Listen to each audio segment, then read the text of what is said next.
अच्छा, क्या होता है हमारे पास कि सैरिफ वो होते हैं जिनके एजेस ऐसे आपको थोड़ी सी लाइन नजर आ जाती है इस तरह से।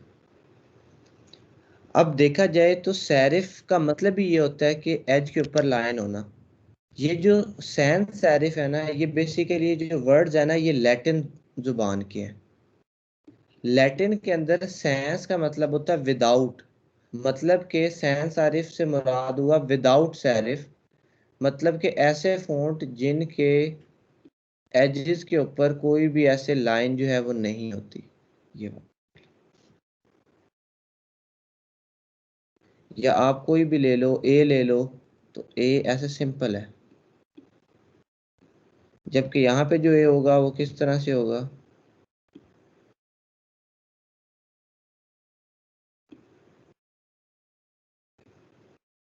इस तरह। क्या होगा, एज होगा उसका, बट यहाँ पे ए क्या होगा, सिंपल। अब ये जो फैमिली है इसके अंदर बेतहाशा फ़ॉन्ट्स आ जाते हैं, और जो सैन सेरिफ है इसके अंदर भी बेतहाशा फ़ॉन्ट्स आ जाते हैं। अगर मैं आपको एग्जांपल दूं तो सेरिफ फ़ॉन्ट की सबसे बड़ी एग्जांपल कौन सी होगी, टाइम्स न्यू रोमन। अब टाइम्स न्यू रोमन आप देखते हो, उसके एजेस ऐसे थोड़े से इस तरह से लाइन लगी होती है उस पर।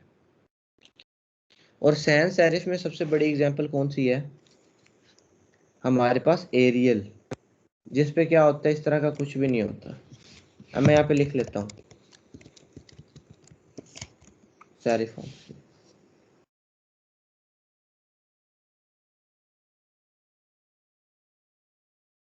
ये देखें, सेरिफ कौन से होते हैं, ये देखें जिसका एज आ गया है, एज आ गया इस तरह से। और सैन सेरिफ कौन से होते हैं, जो विदाउट इसके आ जाते हैं। ये देखें, बेसिकली इन एजेस को ही क्या कहा जाता है, सेरिफ या सैन सेरिफ। जिसमें एज होंगे वो सेरिफ होगा, और जिसमें एज नहीं होंगे वो सैन सेरिफ।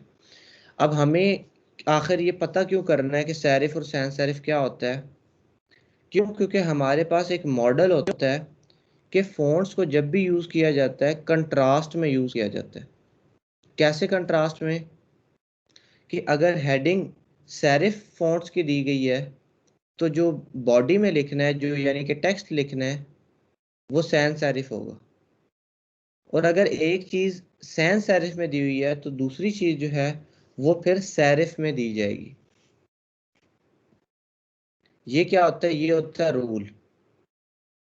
किस तरह से, कि दोनों का कंट्रास्ट यूज़ किया जाए। इसीलिए जब आप न्यूज़पेपर पढ़ते हो तो न्यूज़पेपर में भी जो लिखा हुआ होता है, जो सारी खबरें लिखी हुई होती हैं, वो टाइम्स न्यू रोमन में लिखी हुई होती हैं, पर जो हेडिंग दी हुई होती है, हेडिंग एरियल में दी हुई होती है।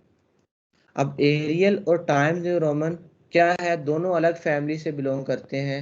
एरियल आपके पास सैंस सेरिफ है, और टाइम न्यू रोमन जो है वो सेरिफ है। ये देखिए, मैं लिख लेता हूँ टाइम्स न्यू रोमन।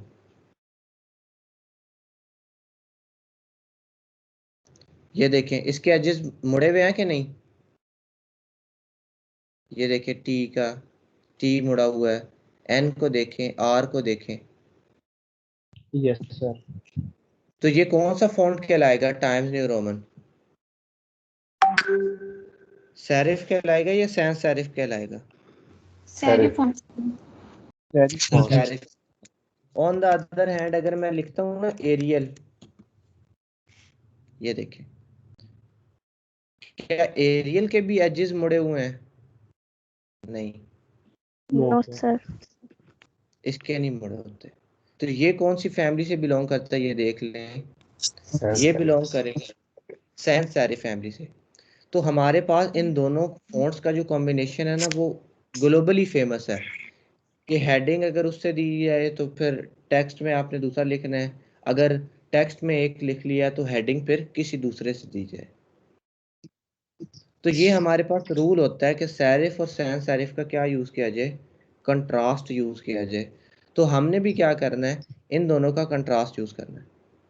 अब आप कहेंगे कि सर कौन सा, हमें कैसे पता लगेगा कि कंट्रास्ट कैसे यूज़ करें, तो आप सिंपल सर्च कर सकते हैं कि बेस्ट सेरिफ फ़ॉन्ट्स।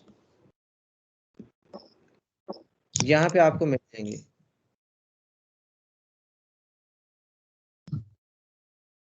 ठीक है, 10 मोस्ट पॉपुलर सेरिफ फ़ॉन्ट्स आपको मिल जाएंगे।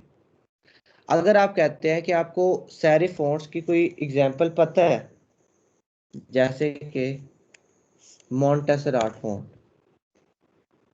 ठीक है, ये क्या है, मैं इसकी जब इमेजेस देखता हूँ, ये देखिए मॉन्टेसराट, तो मुझे क्या पता लगता है कि ये सैंस सेरिफ फ़ॉन्ट की एक एग्जांपल है। क्यों? क्योंकि इसके एजेस जो है वो मुड़े हुए नहीं है, मैं इसे पहचान सकता हूँ, इसकी फ़ॉन्ट को समझ सकता हूँ।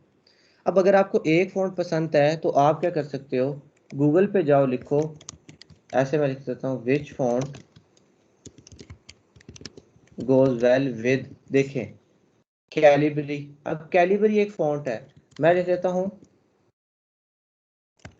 मॉन्टसेराट, कि कौन सा फ़ॉन्ट मॉन्टसेराट के साथ अच्छा जाता है, ये देखें, वो कहता है कि Montserrat is the sans serif font. बिल्कुल ठीक है कि ये एक सैंस सेरिफ फ़ॉन्ट है। It goes well with Open Sans, Roboto, Source Sans, PT Serif, Georgia, Lato, Gill Sans and Tinos. अब उसने मुझे डिफरेंट फ़ॉन्ट्स के नाम बता दिए कि मॉन्टेसराट है वो इस एग्जांपल के साथ अच्छा लगता है। अब मैं इसमें से जॉर्जिया जो है ना वो पिक करता हूँ, इसे कॉपी करता हूँ, आगे पेस्ट करता हूँ, ये देखें, जॉर्जिया फॉन्ट लिख लेते हैं, ये देखें। अब जॉर्जिया फॉन्ट कौन सा वाला है, इसे देखते देखते मुझे बताएं कौन सा वाला है Georgia font. Serif font. Serif font है। देखें, मैंने क्या सर्च किया था कि मॉन्टेसराट किसके साथ अच्छा लगता है, तो मॉन्टेसराट एक सैंस सेरिफ है, तो उसने मुझे जो एग्जांपल शो करवाई वो सेरिफ की करवाई। क्यों? क्योंकि रूल है ना कि हमारे पास ऑपोजिट कंट्रास्ट में यूज करना है।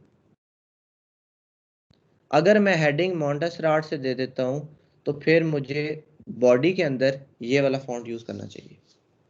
आप लोगों ने भी इस चीज को मद्देनजर रखना है, क्योंकि आप लोगों ने भी आगे पेजेस वगैरह डिजाइन करने हैं, तो फॉन्ट को सिलेक्ट करते करते आपके दिमाग में ये बात होनी चाहिए। अब ये वेबसाइट है, ये देखें, अब इसकी हेडिंग जो है, ये देखें, हेडिंग अगर इसकी सैरिफ फॉन्ट की है तो जो इसका पैराग्राफ में लिखा गया है वो सैंस सैरिफ में लिखा गया है, ताकि ये चीज एक दूसरे को बैलेंस करती रहे। ये देखिए, हेडिंग उससे और नीचे वाली चीज दूसरे फॉन्ट से, हेडिंग उससे और दूसरी चीज उससे, दूसरी चीज, ताकि ये क्या करता रहे, एक दूसरे को डिजाइन जो है वो भी आपका बैलेंस होता रहे। तो आप लोगों ने भी कल को जब वेब पेज बनाने हैं तो आपने इस रूल का जो है वो खास ख्याल रखना है। अब समटाइम्स क्या होता है कि हमारा जो क्लाइंट है ना वो हमें फ़ॉन्ट बता देता है कि ये फ़ॉन्ट यूज़ कर रहे हैं। क्या बता देता है वो, हमें बता देता है कि आप लोगों ने ये वाले फ़ॉन्ट्स जो है ना वो इस्तेमाल करने हैं। बट समटाइम्स क्या होता है, वो हमें कोई वेबसाइट दे देता है, जैसे कलर्स हमने वेबसाइट से लेने हैं, वो समटाइम्स हमें फ़ॉन्ट के बारे में क्या देते हैं। अब फ़ॉन्ट कैसे पता लगे कि ये कौन सा फ़ॉन्ट है, तो उसके लिए भी हमारे पास डिफरेंट वेबसाइट्स हैं, जैसे कि वट फॉन्ट। ये सारी वेबसाइट जो है ना, ये फॉन्ट फाइंडर्स, ये फॉन्ट को ढूंढने में हमें मदद करवाती हैं। जैसे वो मुझे कहता है कि ये जो गूगल है ना, मुझे गूगल वाला फॉन्ट अच्छा लगता है। अब मुझे पता ही नहीं है ये गूगल के फॉन्ट है कौन सा, मुझे तो इसका नाम नहीं पता, मुझे इसका नाम पता होना जरूरी है। तो नाम पता लगवाने के डिफरेंट तरीके हैं। डिफरेंट तरीकों में से क्या तरीका है कि हमारे पास ये कुछ वेबसाइट्स हैं, जैसे कि वट फॉन्ट, फॉन्ट फाइंडर,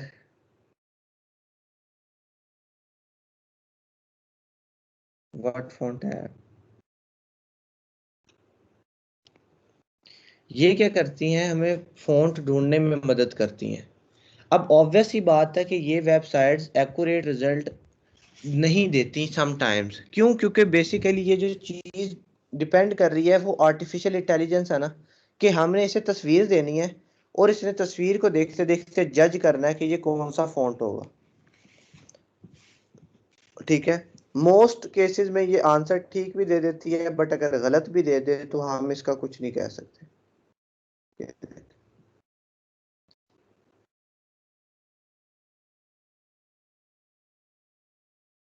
काफी ज्यादा है, मैं पहले इसकी बात कर लेता हूँ। अब इसको करने का तरीकाकार क्या होता है, जैसे मैं मॉन्स्टरआर्ट फॉन्ट ले लेता हूँ।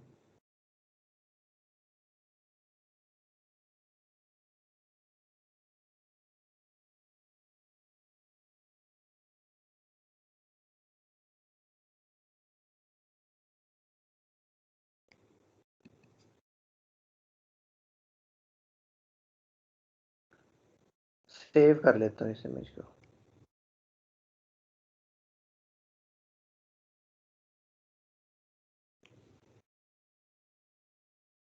ठीक है, मैंने क्या कर लिया, एक इमेज को सेव कर लिया।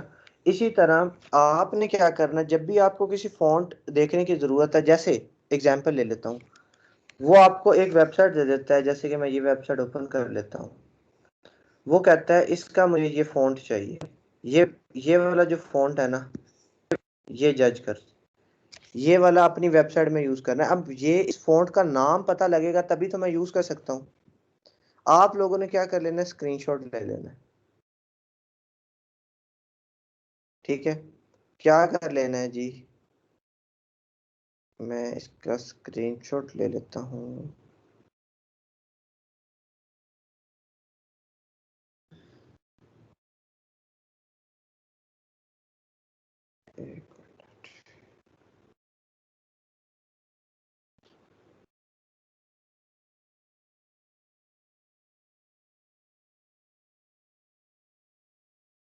कैप्चर सिलेक्टेड पोर्शन, अच्छा जी ये यहाँ पे था। मैं इसे थोड़ा सा छोटा कर लेता हूँ।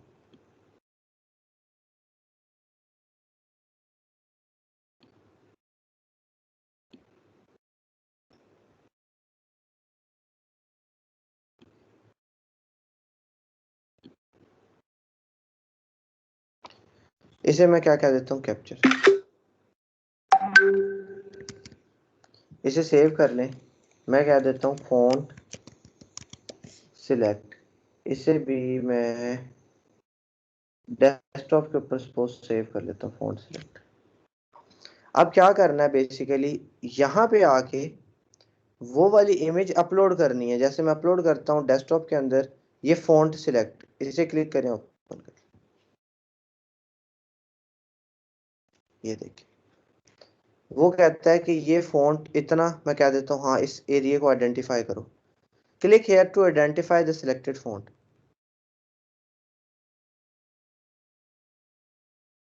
ये देखिए, अब ये क्या करेगा, मुझे उसके हिसाब वाले जो फॉन्ट्स हैं वो दिखाने लगेगा, जो जो उससे मिलते जुलते होंगे।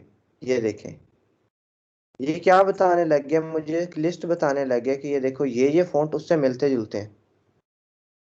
तो मुझे यहाँ से नाम पता लग जाएगा कि ये देखें, ग्राफी बुक, सेलिन लाइट, ये देखें उससे मिलते जुलता फॉन्ट लग रहा है। ये देखें कितना मिलता जुलता लग रहा है। तो मुझे क्या करना है, मुझे फिर यहाँ से उसका नाम देख लेना है और फिर उन्हें इस्तेमाल कर लेना, सिंपल।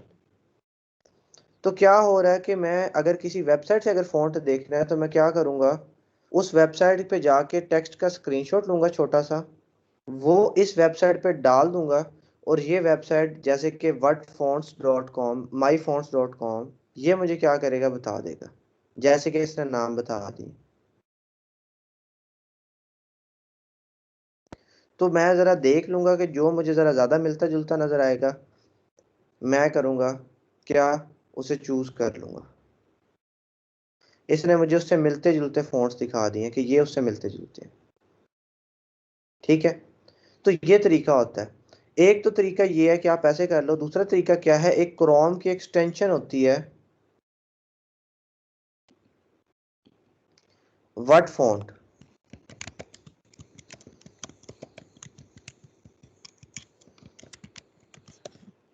हम किसी वेबसाइट को इंस्पेक्ट करके भी उसका फॉन्ट मालूम कर सकते हैं, बट समटाइम्स वो हमें ढूंढना पड़ता है। तो अभी ये रिकमेंडेड नहीं है कि आप क्या करो, ढूंढ लो।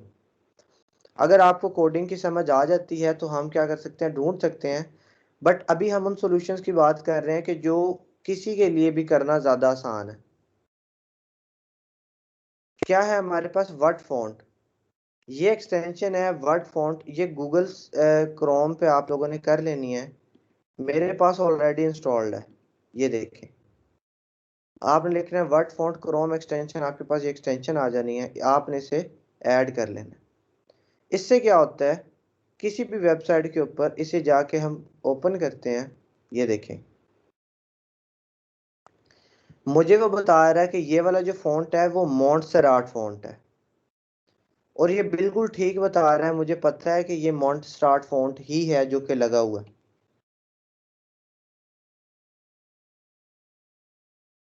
ये देखें, वो बताने लग गया मॉन्टेस, ये देखें पराठा, जिसके ऊपर लेके आते हैं ना, ये उसके बारे में बता देता है कि कौन सा फॉन्ट है। ये देखें मॉन्टसेराट, वो कह रहा है कि ये मॉन्टसेराट फॉन्ट है। और ये बिल्कुल ठीक बता रहा है, क्योंकि मुझे तो पता है ना ये मॉन्टसेराट है। ये देखिए, ये हमें ऐसे इंडिकेट करने लग जाता है। ये देखिए, तो वाकई बिल्कुल ठीक बता रहा है, ये मॉन्टसेराट है। और ये देखिए, ये पराठा है।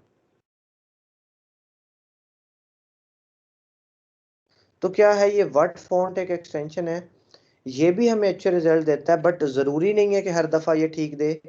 क्यों? क्योंकि ये भी चीज़ों को बस जज करके हमें बता रहा है, हो सकता है ये भी गलत रिजल्ट कभी ना कभी हमें दे दे।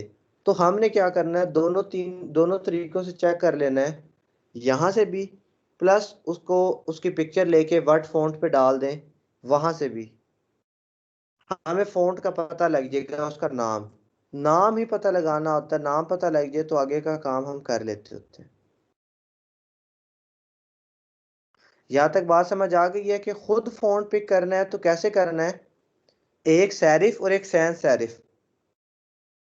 और अगर एक फॉन्ट पता है, जैसे कि एक फॉन्ट आपको पता था, तो गूगल पे लिख लेना है कि इसके साथ विच फॉन्ट गोज वेल, या which font is best with this font. Google से पूछ लेना है, गूगल आपको आंसर दे देगा। वो यूज करेंगे तो कॉम्बिनेशन अच्छा बनेगा। अगर उसने आपको कोई वेबसाइट दे दी है, वहां से पिक करना है, तो क्या करना है, वर्ड फॉन्ट एक क्रोम एक्सटेंशन है जो कि कर लेनी है, प्लस myfonts.com इस तरह की वेबसाइट पे जाके फॉन्ट की तस्वीर डालनी है और पता कर लेना है फॉन्ट कौन सा है, ताकि हमारे लिए चीज़ों को जज करना आसान है। ठीक है, जब आप ये कर लोगे तो आप फॉन्ट कोई भी ढूंढ सकते हो। और फिर कल को जब आप फॉन्ट यूज़ करोगे तो आपके फॉन्ट स्टैंडर्ड्स के अकॉर्डिंगली होंगे, और वेबसाइट अच्छी लगेगी, ना कि वेबसाइट बुरी लगेगी, क्योंकि आपको पता है कहाँ सैरिफ यूज़ करना है और कहाँ सैन सैरिफ यूज़ करना है। ठीक है, अभी मैं क्या करता हूँ, अपनी फाइल ओपन कर लेता हूँ, और हम क्या करते हैं, फॉन्ट्स लगा के देखते हैं, क्योंकि हमने आज देखना है कि फॉन्ट तब्दील कैसे किए जाते हैं। जी मुझे बताएं कि यहाँ तक चीज़ों की समझ आई है जितना मैंने आपको बताया है। Yes sir. Yes sir. ठीक है, अब ये देखें, मैंने ओपन कर ली अपनी दोनों फाइल्स, मेन स्टाइल और अपनी इंडेक्स फाइल।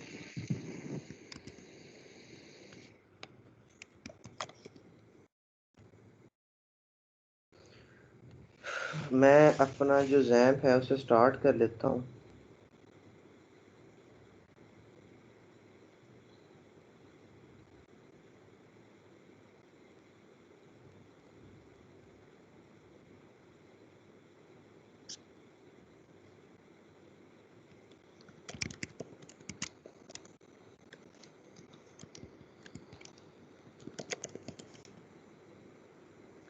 अच्छा जी, ये हमारे पास था। मैं यहाँ से चीज़ें मिटा देता हूँ। ये लास्ट में लेक्चर में जो चीज़ हमने देखी थी, H1 को मैं कोई क्लास दे देता हूँ C1।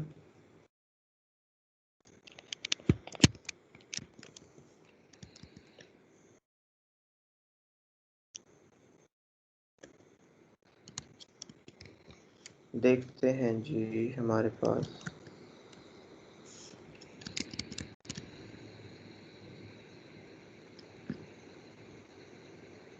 अच्छा जी, चीज़ें ठीक है हमारे पास, लिंकिंग वगैरह सारी चीज़ें। अब यहाँ पे हमने क्या बात करनी है, हमने बेसिकली जो बात करनी है वो कलर की तो नहीं करनी, हम कह रहे थे फॉन्ट की।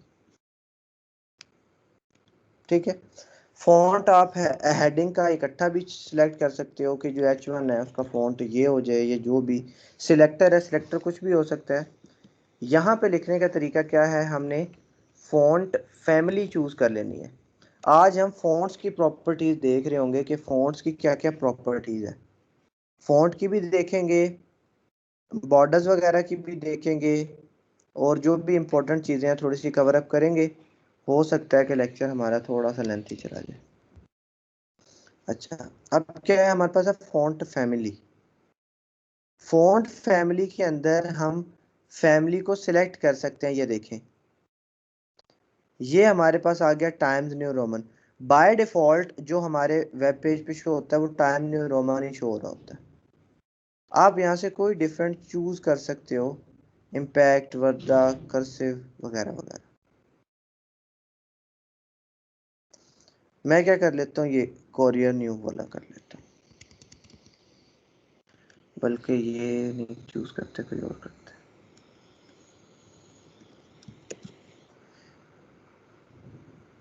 ये वाला करते हैं। अब आप कह रहे होंगे कि सर हम चूज करते हैं, ये इतने ज्यादा फॉन्ट क्यों लिखे जा रहे हैं, हालांकि हमने तो एक सिलेक्ट करना है। तो मैं इसकी रीजन आपको बताता हूँ। अभी देखते हैं कि क्या फर्क पड़ा है। पहले की निस्बत उसकी हेडिंग जो है वो चेंज हो गई है। पहले वो सैरिफ में था, अब किस में चला गया है, सैन सैरिफ में।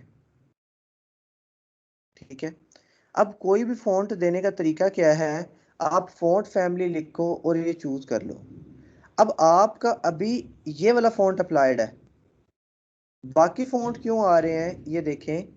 ये बाकी फॉन्ट इसलिए आ रहे हैं कि अगर हमारे पास किसी ब्राउजर के ऊपर कोई फॉन्ट शो नहीं होता, तो ये जो पीछे वाले फॉन्ट्स होते हैं ये फॉल बैक फॉन्ट्स होते हैं, हेल्पिंग फॉन्ट्स होते हैं। अगर एक शो नहीं करेगा तो दूसरा शो करवाने लग जाएगा।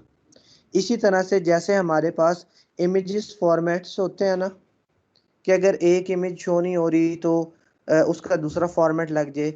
जैसे हमारे पास वीडियो के टैग में हमने देखा था, हमने क्या किया था, हमने तो यूट्यूब की वीडियो लगा ली थी ना, पर जो वीडियो का टैग था उसके अंदर हम 3 से 4 वीडियो के फॉर्मेट बता देते हैं कि अगर किसी वेब पेज के ऊपर या किसी ब्राउजर के ऊपर वीडियो का एक फॉर्मेट सपोर्ट नहीं करता तो दूसरा फॉर्मेट उसका हेल्पिंग हो, एक नहीं चलता तो दूसरा चल जाए, दूसरा नहीं चलता तो तीसरा चल जाए।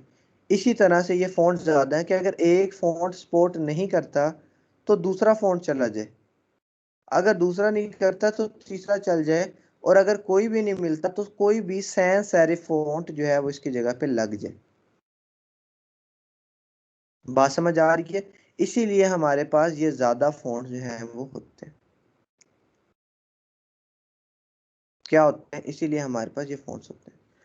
ठीक है, अब आप H1 को अलग से दे सकते हो, पैराग्राफ को अलग से दे सकते हो। कौन सी प्रॉपर्टी का नेम है, फॉन्ट फैमिली। ठीक है, फॉन्ट फैमिली। अब मैं इसे दे देता हूँ ये वाला सैरिफ, और यहाँ पे आके मैं कोई पैराग्राफ बना देता हूँ।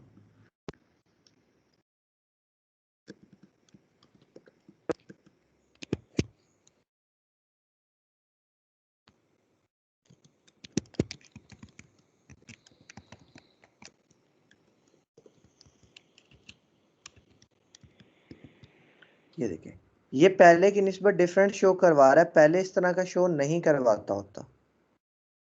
अब इसका फॉन्ट क्या हो चुका है, चेंज हो चुका है। आई एम पैराग्राफ किस तरह चेंज हुआ, क्योंकि हमने उसका ये अप्लाई कर दिया। देखें, अभी मैं इसे कमेंट कर देता हूँ, देखते हैं इसकी शक्ल कैसे चेंज हो जाती है। इसे देखिएगा, ये देखें, पहले कोई और फॉन्ट था, और जब हमने ये इस पे अप्लाई किया तो फॉन्ट बदल गया, ये देखिए, इसे देखिएगा, थोड़ा सा क्या हो गया, चेंज हो गया फ़ॉन्ट। तो फ़ॉन्ट कैसे लगाना है हमने, फ़ॉन्ट फैमिली की मदद से हम फ़ॉन्ट लगा सकते हैं। अब अगर आपने कोई डिफरेंट फ़ॉन्ट चूज़ करना है तो हम डिफरेंट फ़ॉन्ट भी चूज़ कर सकते हैं जो कि हमें यहाँ पे नहीं मिल रहा, क्योंकि यहाँ पे तो कुछ ऑप्शंस है ना जिसकी मदद से हम फ़ॉन्ट चूज़ कर रहे होते हैं।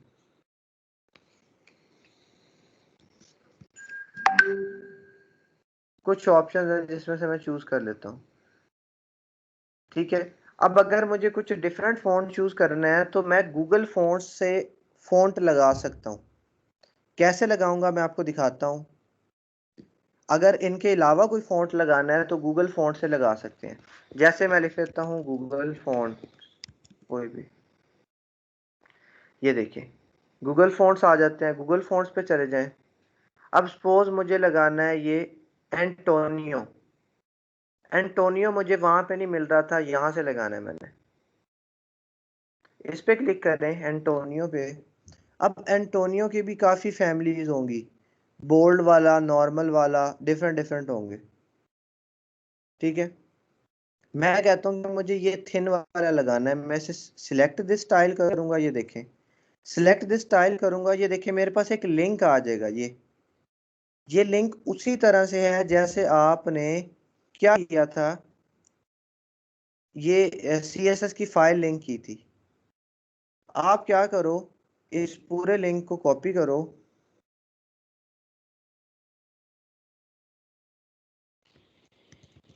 Ctrl+C, अपने कोड में लेके जाओ, यहाँ पे लेके जाओ। जैसे आपने ये चीज़ लिंक की थी वैसे ही आप इसे पेस्ट कर दो सिर्फ, बस। ये भी लिंक के टैग हैं। बेसिकली ये क्या करवा रहा है, देखें, जैसे हम किसी एक्सटर्नल फाइल से लिंक करते थे, ये किसी ऐसी एक्सटर्नल फाइल से लिंक कर रहा है जहां पे फ़ॉन्ट्स पड़े हुए हैं। अच्छा, अब देखें, मैं आपको थोड़ा सा मैकेनिज्म समझा देता हूं ताकि आपको समझ आ जाए। हमने क्या कहा है, हमने कहा है कि एक्सटर्नल चीज़ वो होती है जो एक फाइल को क्या कर दे, एक दूसरी फाइल से लिंक, ठीक है।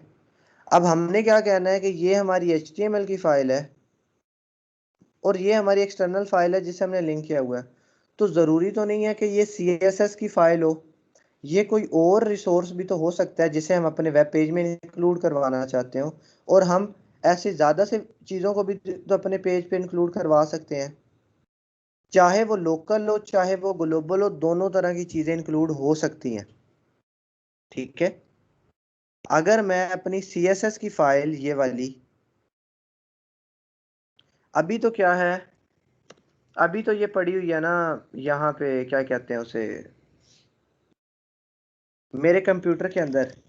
अगर मैं इस फाइल को ग्लोबल कहीं रखवा देता हूँ, लाइव कर देता हूँ किसी जगह पे, और फिर इस वेब पेज के साथ लिंक कर देता हूँ, तो क्या तब भी मैं जो चेंजेस करूंगा वो यहाँ पे अप्लाई होंगी या नहीं होंगी?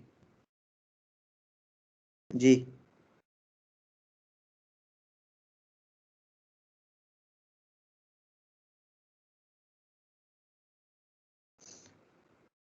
देखिए मेरा सवाल ये है कि अगर मैं अपनी इस CSS वाली फाइल को यहाँ से अपने कंप्यूटर से उठा के किसी लाइव जगह पे रखवा देता हूँ, ग्लोबल जगह पे, और फिर इसे लिंक करवा देता हूँ अपनी इस फाइल के साथ, तो क्या तब भी मैं वहां पे तब्दीली करूंगा तो चेंजेस यहाँ पे आएंगी या नहीं आएगी?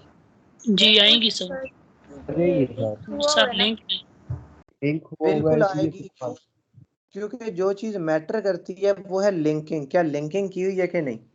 इसी की तरह हुई से है सर। ये वाली लोकल है, और ये वाली जो लिंकिंग हो रही है ये ग्लोबल फ़ॉन्ट्स के साथ हो रही है। ये देखें, fonts.googlesapi.com। अब मैंने क्या करना है ना, मैंने लिंकिंग करवा ली। लिंकिंग करवा के मैंने उसका जो उसने मुझे सिंटैक्स बताया हुआ है मैंने वो फॉलो करना है। कह रहा है कि CSS रूल्स ये वाला आप फॉलो करो, ये वाला। मैं इसे भी यहाँ से कॉपी कर लेता हूँ। अब देखिए, मैं क्या कहता हूँ कि मेरी जो हेडिंग है ना, हेडिंग की जो फ़ॉन्ट फैमिली है वो ये वाली आ जाए, एंटोनियो वाली। अब देखते हैं कि मेरी हेडिंग पे क्या फर्क पड़ता है, क्या चेंज होती है। ये हेडिंग है, ये देखिए हेडिंग क्या हो गई, एंटोनियो में शिफ्ट हो गई है, एंटोनियो में। ये था ना एंटोनियो, इस तरह की हेडिंग मेरी हो चुकी है। मतलब मैं गूगल के फ़ॉन्ट्स भी अपने पास इस्तेमाल कर सकता हूं अगर मुझे ज़रूरत पड़े। और गूगल फ़ॉन्ट्स बेतहाशा हैं। क्या है, गूगल फ़ॉन्ट्स बेतहाशा हैं, आपको ऑलमोस्ट सारे फ़ॉन्ट्स मिल जाते हैं। ये देखें कितनी बड़ी लिस्ट है गूगल के फ़ॉन्ट्स की। ये देखें सारे जो मेजर मेजर जिनकी हमें ज़रूरत पड़ सकती है वो सारे यहाँ पे मौजूद हैं। आपको जो भी यूज़ करना है, तरीका समझ आ गया, उस पे जाएं, सिलेक्ट करें, उससे ऐड अप करें और आपके पास क्या हो जाएगा, फ़ॉन्ट इस्तेमाल कर सकते हैं। ठीक है, तो ये वही चीज़ हमने की है, बस लगाना ज़रूरी है क्योंकि ये देखें लिंक का टैग है ना, लिंक के टैग से आपको पता लग रहा है कि ये चीज़ लिंक हुई हुई है। बस फ़र्क ये है कि ये चीज़ लोकल है और वो ग्लोबल है, बाकी सारा कुछ सेम है। तो अगर मैं अपनी इस CSS की फाइल को किसी ग्लोबल जगह पे भी रखवा देता हूँ ना, और फिर इसे लिंक कर लेता हूँ, मैं भी लिंक कर लेता हूँ, आप भी लिंक कर लेते हो अपने फाइल के साथ, तो ये सबके पास चल रही होगी। और जब भी उस फाइल में तब्दीली करेंगे तो वो चेंजेस हम सबके पास हो रहे होंगे।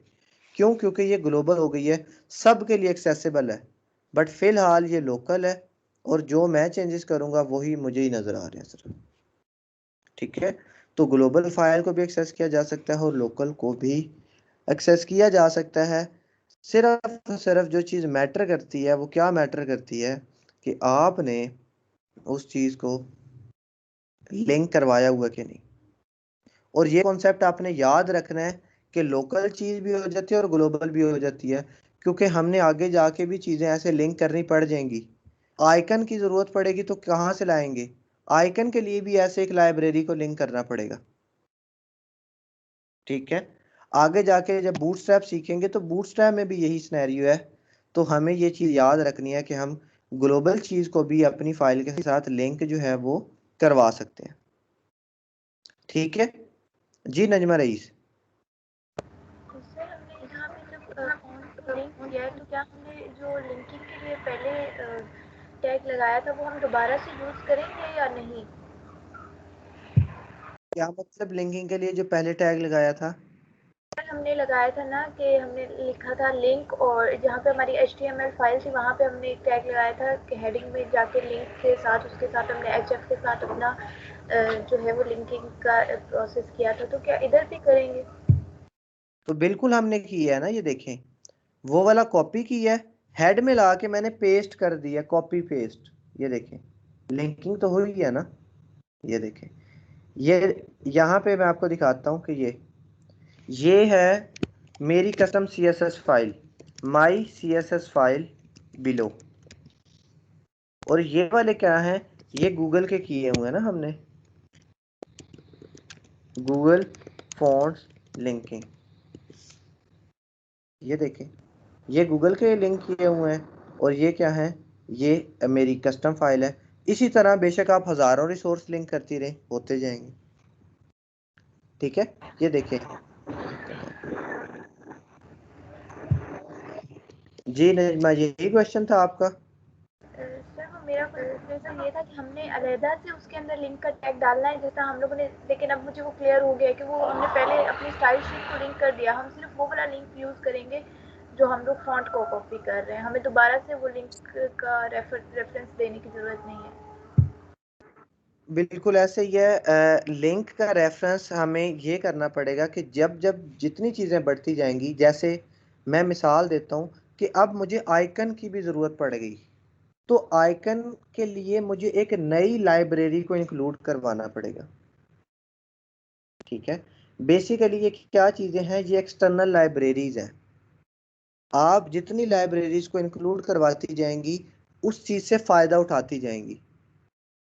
ठीक है, जैसे ऐसे समझ लें कि आपके पास क्या चीज़ है, आप एक कंपनी है, आपने अगर रॉ मटेरियल लेना है, जैसे कि आप ऐसा समझ लें आप मोबाइल फ़ोन बनाती हैं, आपने क्या करना है, आप कैमरा जो लेना है ना वो आपने किसी एक कंपनी से लेना है। तो आपको पहले उस कंपनी से लिंक करना पड़ेगा, फिर आप उससे कैमरास जो है ना वो ले सकती हैं।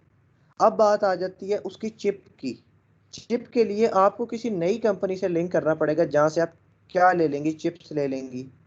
फिर आप क्या देते हैं कि उसकी परफॉर्मेंस के लिए आपको एक थर्ड कंपनी से लिंक करना पड़ेगा। तो बेसिकली जितने ज़्यादा रिसोर्सेज की ज़रूरत पड़ेगी, हमें नई नई लाइब्रेरीज को लिंक करना पड़ सकता है।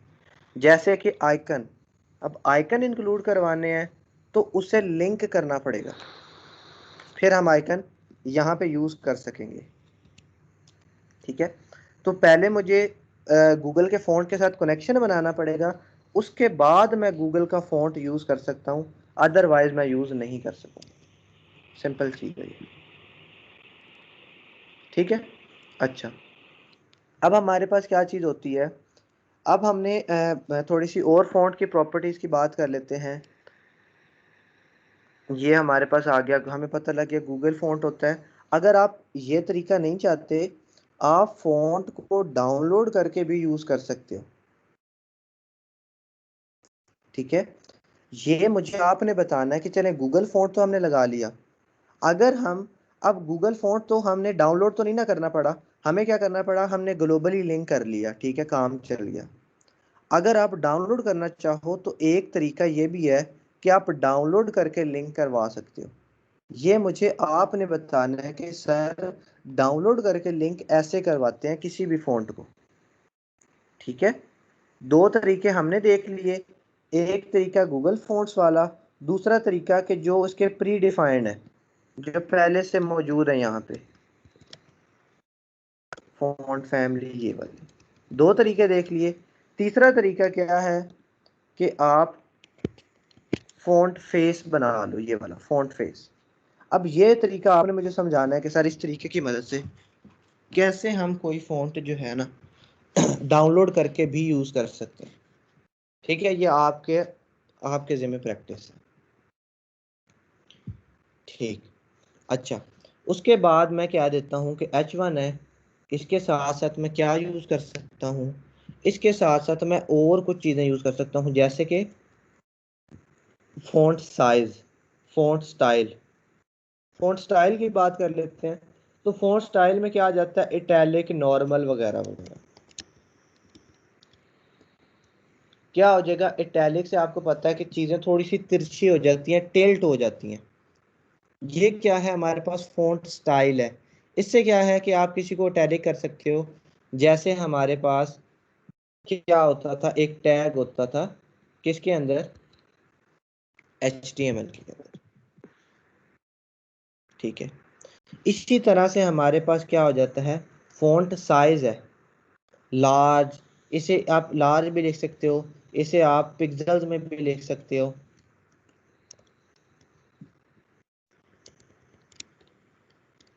ये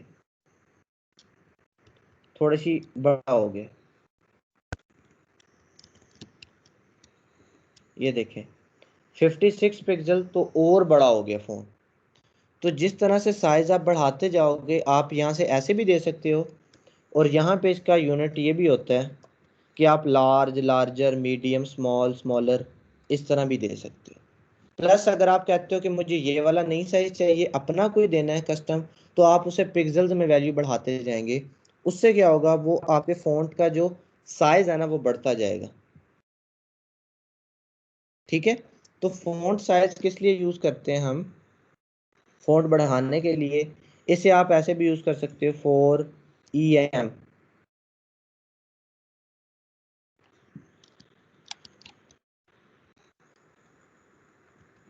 EM भी यूनिट होता है जो कि आपके पास एक डिफ़ॉल्ट फ़ॉन्ट साइज को रिप्रेजेंट करवा रहा होता है।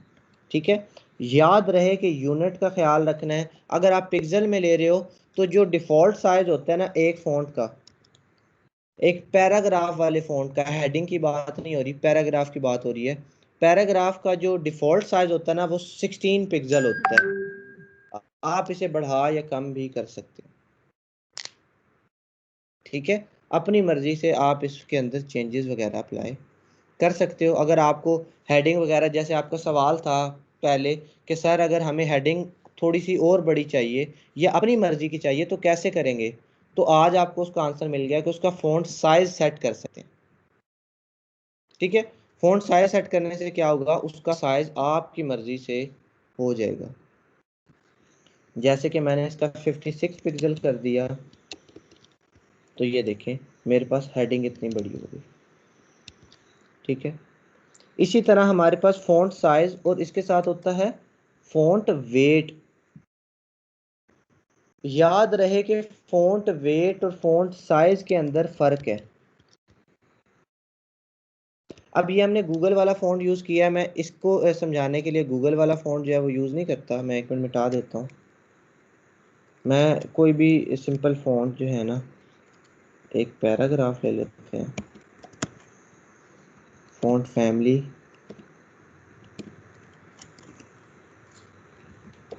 फ़ॉन्ट, और यहाँ पे मैं बोल्ड कह देता हूँ।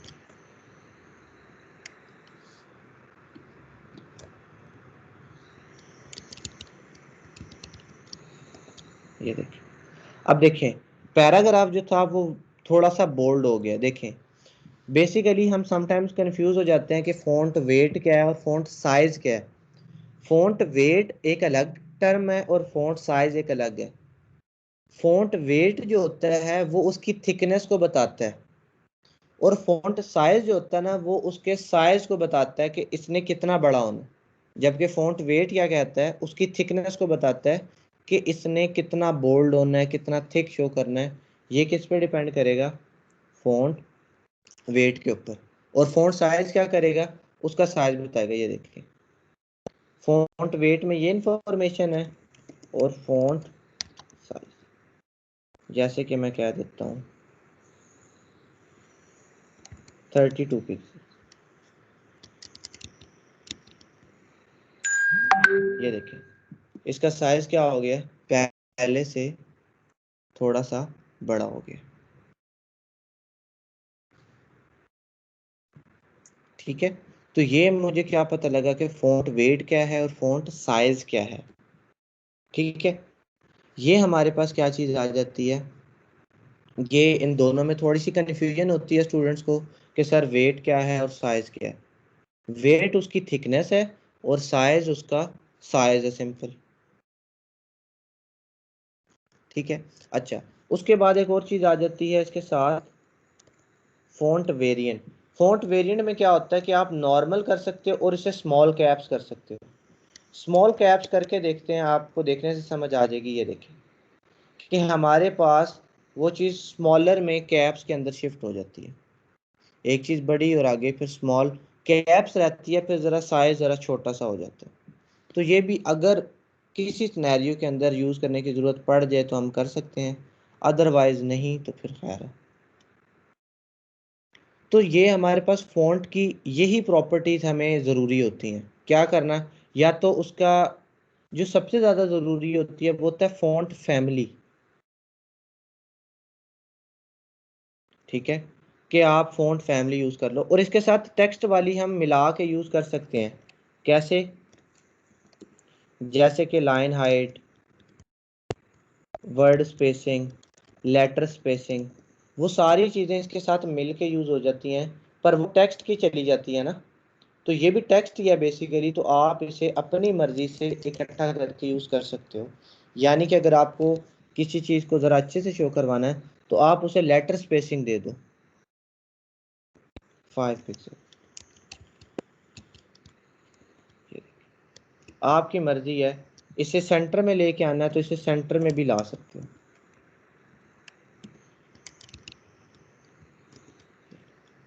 ठीक है, तो इस तरह से हम मल्टीपल क्या करते हैं, प्रॉपर्टीज़ को मिला जुला के अपने पास इस्तेमाल कर लेते हैं। ठीक है, क्या करते हैं, मिला जुला के अपने पास इस्तेमाल कर लेते हैं। ये हमारे पास क्या, फ़ॉन्ट की मेजर प्रॉपर्टीज़ में हमें यही आ जाता है कि फ़ॉन्ट की फैमिली क्या क्या रखनी है। हमें डिफरेंट जगहों पे फैमिली चेंज करनी पड़ेंगी, उसका वेट चेंज करना पड़ेगा या उसका साइज़ चेंज करना पड़ेगा, क्योंकि हम यही चाहते हैं कि फ़ॉन्ट या ज़्यादा बड़ा हो जाए या छोटा हो जाए, या उसका वेट बदल जाए, वो बोल्ड हो जाए, या हम क्या चाहेंगे कि उसकी फैमिली चेंज हो जाए, तो फैमिली वगैरह भी हम चेंज कर लेते हैं। ठीक है, तो ये हमारे पास कुछ फ़ॉन्ट की प्रॉपर्टी थी जो कि हमें पता होना ज़रूरी है। ठीक है, अच्छा अब मैंने आपसे कहा था कि अनाउंसमेंट करनी है। पहले शुरू में आप लोग आते ही बड़े थोड़े से हैं, पता नहीं आँख नहीं खुलती। जैसे जैसे हमारी क्लास चलती है तो आप बढ़ना शुरू होते हैं। 30 पे क्लास शुरू की थी, अब 40 आ गए आप लोग। हालांकि शुरू में ज़्यादा होने चाहिए, बाद में कम, बट आप पहले कम होते हैं और बाद में ज़्यादा होने लग जाते हैं। आँख नहीं खुलती आप लोगों की क्या टाइम से? क्या इशू होता है? तो मेरे सोए रहते हैं। अब मेरी खुद की भी यही रूटीन है कि मैं भी सैरी करके सो जाता हूँ, फिर मुझे उठना होता है। तो अगर आप लोग अपनी ड्यूटीज़ को समझें कि हमने क्लास लेनी है या पढ़ना है, तो फिर मुश्किल नहीं है। बट अगर आप इसे नहीं समझोगे तो फिर तो ऑब्वियस सी बात है, मुश्किल हो जाता है उठना। तो टाइम से उठा करें, क्योंकि अब एक चीज़ आपके बेटरमेंट के लिए है, और हो सकता है कि ये कोर्स आखिरी हो ई रोज़गार वाला, इसके आगे शायद टेवटा के अंडर कोर्स ना शुरू हो, क्योंकि फ़िलहाल 3 कोर्सेज़ का ही एक समरी थी कि 3 कोर्सेज़ हों, तो तीसरा वाला आपका आखिरी है। और अगर आगे आता है नोटिफिकेशन तो आ भी सकता है, बट फ़िलहाल सिर्फ 3 तक था। तो आप लोगों के लिए नेमत है और आखिरी चांस है। अगर ये भी स्किप हो गया, क्योंकि उन लोगों से पूछें जो पहली दफ़ा अप्लाई किया, फिर दूसरी दफ़ा किया और तीसरी दफ़ा में एडमिशन मिला, और ऐसे भी थे जिन्होंने पहली दफ़ा अप्लाई किया था और बैच 1 में नहीं मिला था, बैच 2 में मिला था। तो अगर आप भी ये मौका स्किप कर दोगे तो तीसरा या चौथा मौका हुकूमत आपको नहीं देगी, फिर आप बैठे रहेंगे। तो इसे फिर अच्छे से अवेल कर लें, मैं तो यही सबको सजेस्ट करूँगा। बट मुझे पता है कि कुछ लोग अपने हक में बेहतर सोचते हैं और कुछ नहीं सोचते। जो सोचते हैं वो थ्रू आउट हमारे साथ रहेंगे, और जो बस अभी वैसे भी आगे ज़रा यूनिवर्सिटीज़ ओपन होनी है तो आप में से कहेंगे सर मैनेज नहीं हो रहा, ये हो रहा। तो ये बस हमें खुद चूज़ करना है कि हमारे लिए क्या बेहतर है और क्या हम मैनेज करना चाहते हैं कि नहीं। ठीक है जी वहीद।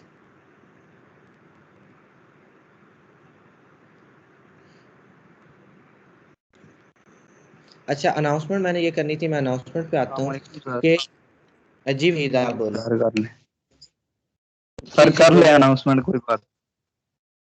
सर मैं वही कह रहा था, मेरे पेपर स्टार्ट थे सर, लेकिन सर मैं क्लास ले रहा हूँ जी तो आपने मुझे रात को बताया आपने भी कहा था था कि सर स्किप नहीं कर। जी जी बिल्कुल जी, अच्छी चीज़ है। जब हम चीज़ों को वैल्यू करते हैं ना, तो वो चीज़ फिर हमें रिटर्न में वैल्यू करती है। ये बेशक आजमा के देख लीजिएगा।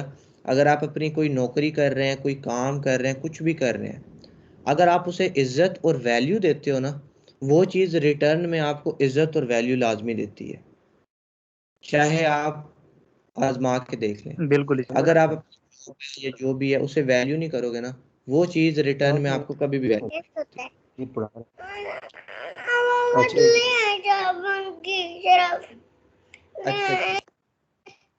अच्छा, मैं अनाउंसमेंट की तरफ आता हूँ। देखें आप लोगों ने जो मैंने आपको फॉर्म सेंड किया था एलएमएस वाला, आपने जिसने भी फिल किया था, सब लोगों ने फिल किया, काफ़ी ज़्यादा लोगों के रिस्पॉन्सेज थे। उन सब लोगों को ना मैंने एलएमएस पे रजिस्टर्ड कर दिया रात को। अब उनमें से कुछ लोगों मैंने बार बार एम्फेसाइज किया था कि मेल गलत नहीं डालनी। एहतशाम ने मेल डाली हुई है, 2 मेल्स डाली हुई हैं। मैंने उसी रिस्पॉन्स को पिक करके और लोगों को अटैच कर देना था। ये देखें एलएमएस रजिस्ट्रेशन, मैंने वहीं से एक एक्सेल की शीट में इसे इंपोर्ट किया है, और यही वाली शीट मैंने एलएमएस पे अपलोड कर देनी थी कि ये बच्चे हैं। इसीलिए मैंने आपसे इनपुट करवाया ताकि गलती ना हो, आप लोग सब अपना अपना फिल करें और ठीक रहें। अब एहतशाम ने बीच में क्या किया हुआ मैं आपको दिखाता हूँ, ताकि एहतशाम को थोड़ा सा पता चले कि फॉर्म फिल कैसे करते हैं।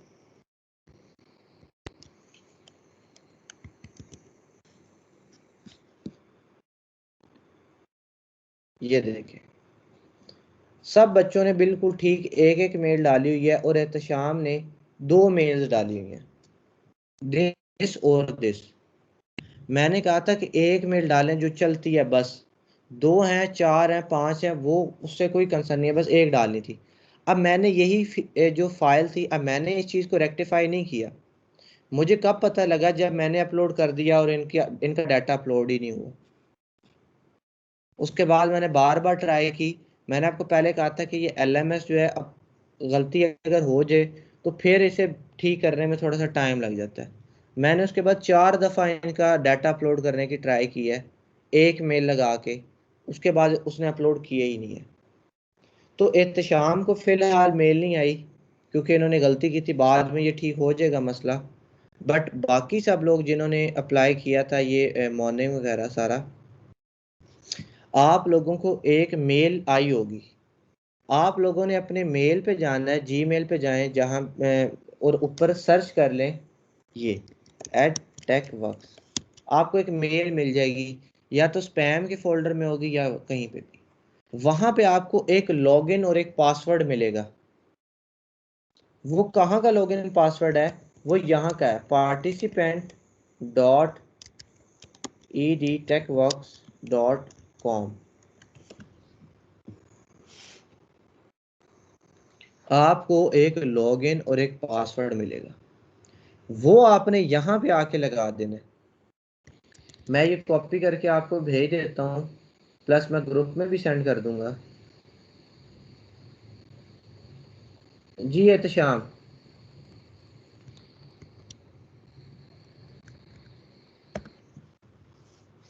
वालेकुम सर। वालेकुम अस्सलाम।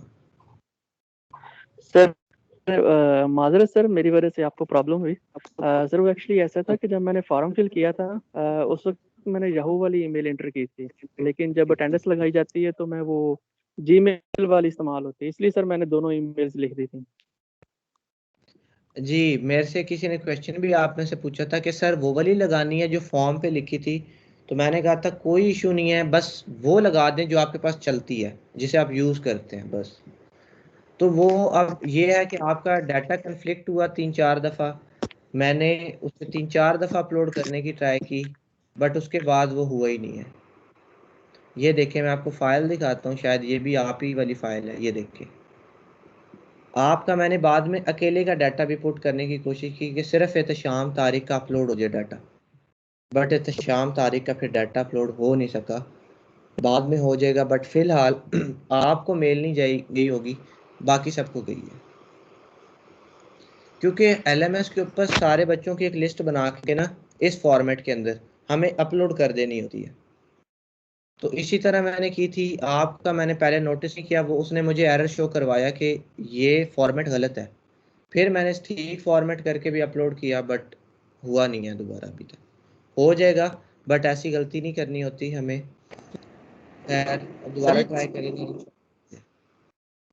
नाम से आप जी आपके हाँ जी जी सर, जी जी, आवाज़ नहीं आ रही आपकी, बोले। मैंने कहा सर ये हमारा मेल जो आएगा हमारे पास, ये किस नेम से आएगा? वही आपको बताया, EDTechworks के नाम से मेल आएगा आपको। ED okay Tech, ED. ठीक है।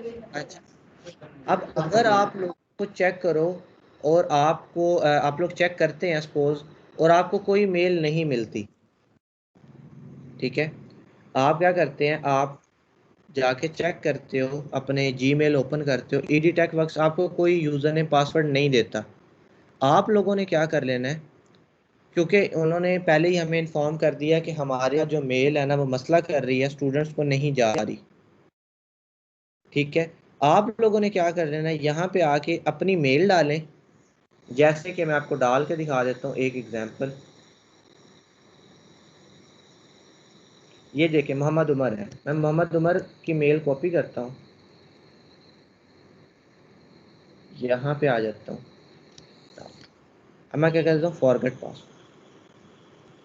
अगर तो आपको मेल नहीं मिलती, ये तब का सिनेरियो, क्योंकि हो जाता है मेल नहीं आती उनकी तरफ से, तो आपने जो मेल मुझे सेंड की थी उसे यहाँ पे डालें, उसे यहाँ पे सबमिट पे क्लिक करें, ये देखें, तो फिर आपको एक रीसेट पासवर्ड वाली मेल चली जाएगी। उस रीसेट से पासवर्ड रीसेट करें, यहाँ पे आके साइन इन पे वापस आएं, अपनी मेल डालें, जैसे कि ये उमर वाली थी, और यहाँ पे आप एंटर कर दें। आप में से कोई स्टूडेंट अभी चेक करके बताए कि क्या उसे ईडी टेक्सवर्क्स की तरफ से मेल आई है। अपनी जीमेल ओपन करें और ऊपर सर्च कर लें ईडी टेक्सवर्क्स। सर अभी चेक मोहम्मद किया, अभी तक नहीं आई हुई। सर चेक किए नहीं आई। नो सर अभी तक नहीं आई। सर आ गई भी है, मुझे आ गई है। जी, कुछ लोगों को आएगी, कुछ को नहीं आएगी, क्योंकि ये इशू है उनकी तरफ से। ठीक है, अब मुझे बताएं मोहम्मद उमर, ये जो रीसेट पासवर्ड वाली मेल है, क्या ये आई है आपको? ओके सर, मैं देखता हूँ एक मिनट। ये वाली देख के बताएं। सर रीसेट पासवर्ड वाली आ गई है मेरी। ठीक है, हाँ, अगर आपको वो जो उनकी तरफ से ऑटो जनरेटेड मेल है वो नहीं आती, तो आप लोगों ने रीसेट पासवर्ड कर लेना, सब लोगों ने जाके। ठीक है, टेस्ट तो भेज दें सर, जो साइट जी, क्या भेज दूं? सर इसका एड्रेस जहाँ से सर ये फॉरवर्ड पासवर्ड करना है। ये मैंने आपको भेज दिया, ये participant.edtechworks.com, यहाँ पे जाएं, फॉरगेट पासवर्ड पे चले जाएं, ये मैंने भेज दिया है। यहाँ पे प्लस मैं आपको व्हाट्सएप पे भेज देता हूँ, सिर्फ 1 मिनट रुके। जी सर अभी आ गई मोहम्मद ये उमर। सर व्हाट्सएप पे का, व्हाट्सएप पे भेज। जी, मैंने भेज दिया। सर मुझे भी आ गई अभी। सर ये एक्सपेक्टेड हम कब तक वेट करें मेल का? अगर नहीं आती तो फिर हम लोग कर लें। मैंने आपको रात को रजिस्टर्ड कर दिया था तकरीबन 12 बजे के आसपास, बट अगर आपको अभी तक नहीं आई तो मतलब कि आगे भी नहीं आएगी। आप फॉरगेट करके काम शुरू कर दें, ज्वाइन कर लें इसको। पहले आप सबको मैं टाइम दे रहा हूँ, आप सब लोग इसे ज्वाइन कर लें। मैं आपको कल या परसों समझाऊंगा कि इसे यूज़ कैसे करना है, तब तक सब अपना ये एक दफ़ा लॉग इन करके आ जाए।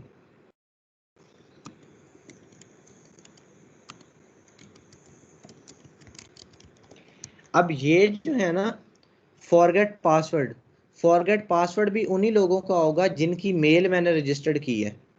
ठीक है, क्योंकि मैंने मेल रजिस्टर्ड किया तभी तो आपको वो कह रहा है फॉरगेट पासवर्ड, उनके सिस्टम में आप मौजूद हो।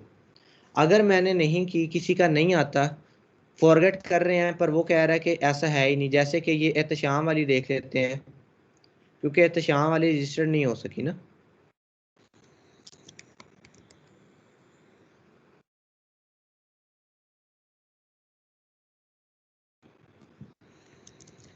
ये मैं कॉपी करता हूँ।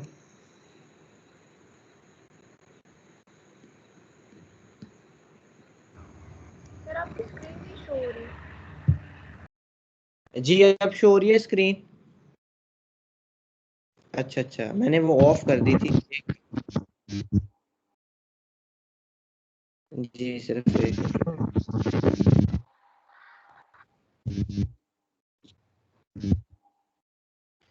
जी, स्क्रीन अब नजर आ रही है आप सबको?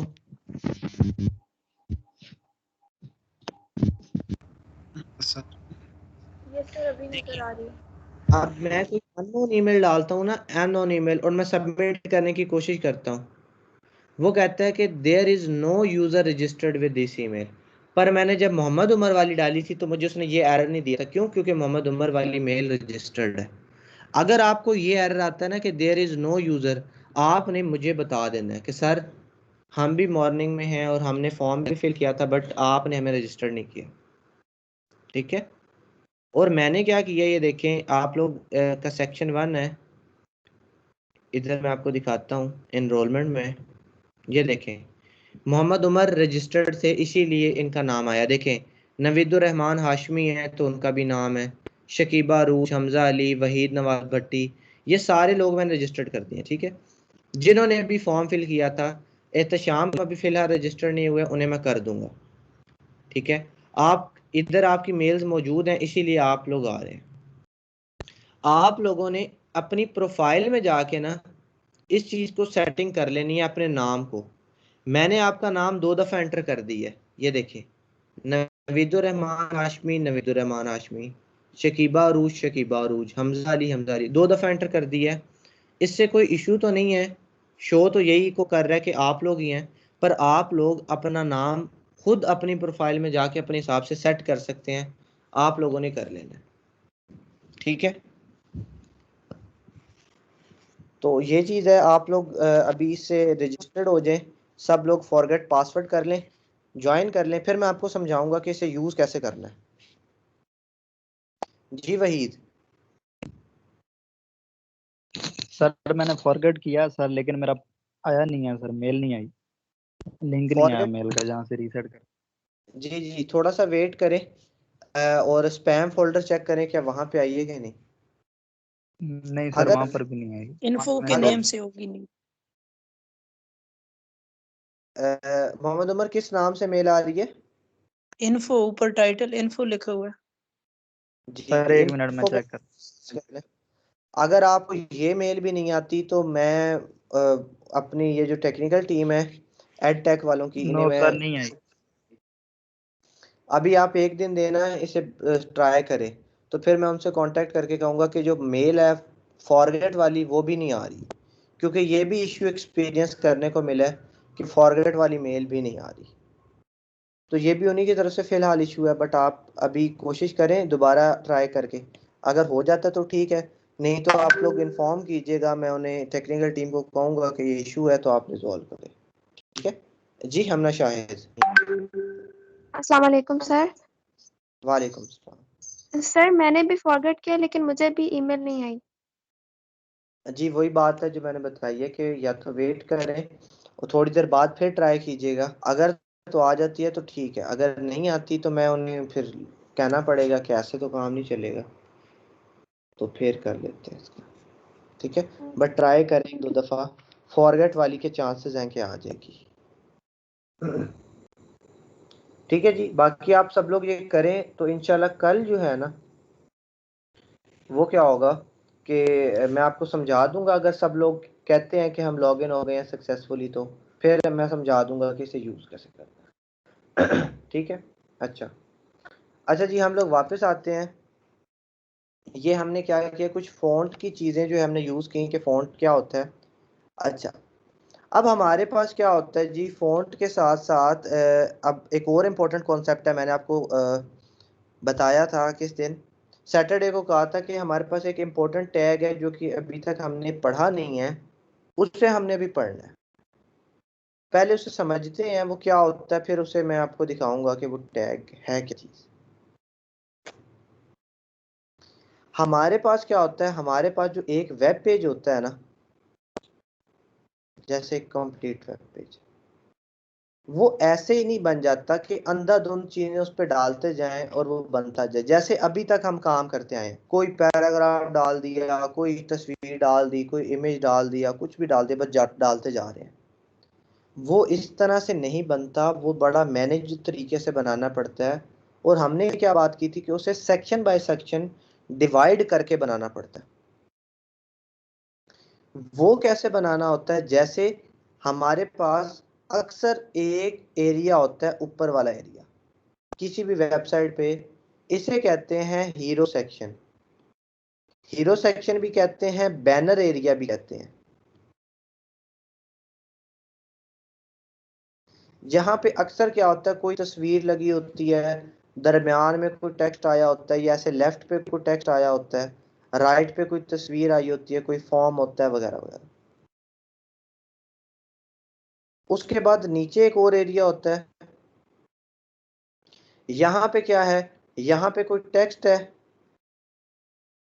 यहाँ पे कोई तस्वीर है या वीडियो है। फिर क्या होता है, ऐसे 3 वाला एरिया आ जाता है, कोई आइकन है, कोई टेक्स्ट है, कोई वीडियो है, इस तरह से। अब क्या होता है, हमारा वेब पेज जैसे सेक्शन बाय सेक्शन बनता है, सेक्शन 1 2 3, एक मेन सेक्शन होता है, उस मेन को हम मजीद हिस्सों में डिवाइड कर सकते हैं। यानी कि अगर मैं कहूँ तो मेरे पास पहला सेक्शन जो बनेगा वो बनेगा इतना, ये जितना रेड वाला है। फिर उसके अंदर के कंटेंट के लिए उससे फर्दर 2 हिस्सों में तकसीम करना पड़ेगा, और फिर हर हिस्से के अंदर आप कुछ भी डाल सकते हो, इमेज, टेक्स्ट, जो भी आपका दिल करे। अगर इसकी बात करूं तो इसके लिए पहले हमें एक बड़ा सेक्शन लेना पड़ेगा। वो सेक्शन कैसे बनता है आज उसकी हमने बात करनी है, और इसे डिवाइड करने के लिए अंदर फिर इसे 3 हिस्सों में इक्वल डिवाइड करना पड़ेगा। हर हिस्से के अंदर फिर कुछ ना कुछ होगा, कोई तस्वीर हो सकती है, कोई आइकन हो सकता है, कोई हेडिंग, कोई वगैरह वगैरह। ठीक है, ये क्या करना पड़ता है, हमें वेब पेज को सेक्शन बाय सेक्शन बनाना पड़ता है। ठीक है, अच्छा ये चीज़ है, हमें समझ आ गई। अब ये चीज़ क्रिएट करने के लिए HTML में एक स्पेसिफिक टैग होता है, उस टैग का नाम है div का टैग।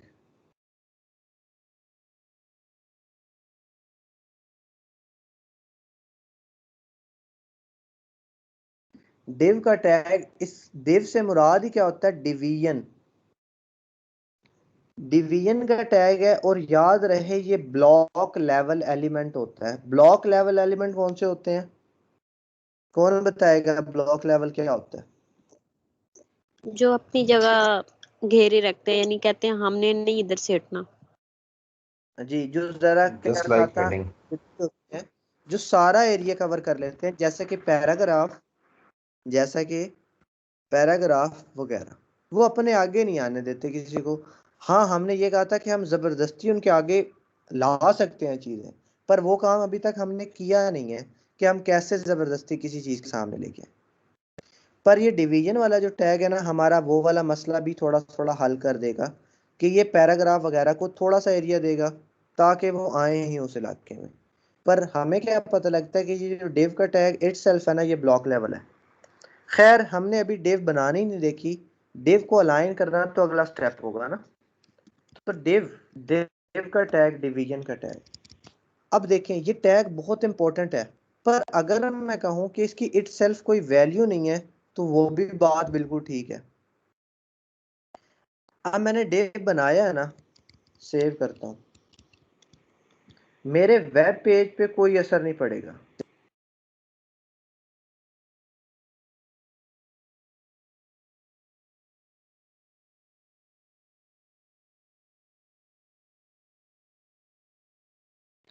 इसे मिटा देते हैं हम।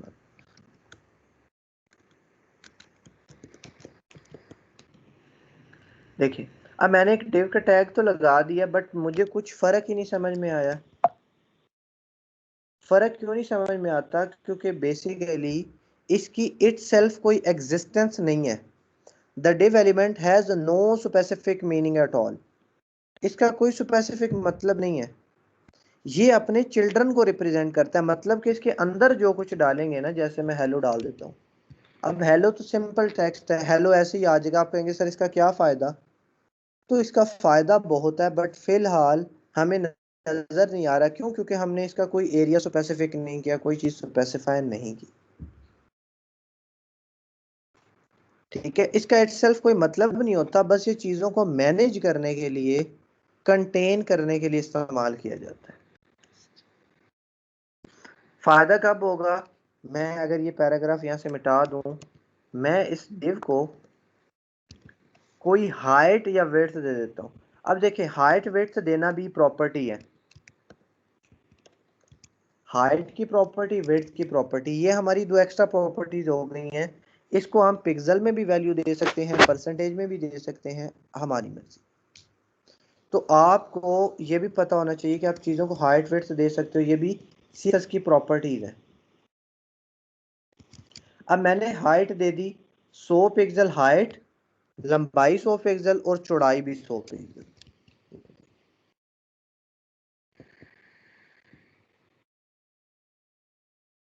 इसके अंदर कुछ लिख लेते हैं इसी तरह से, पर अभी भी कोई फर्क नहीं पड़ा।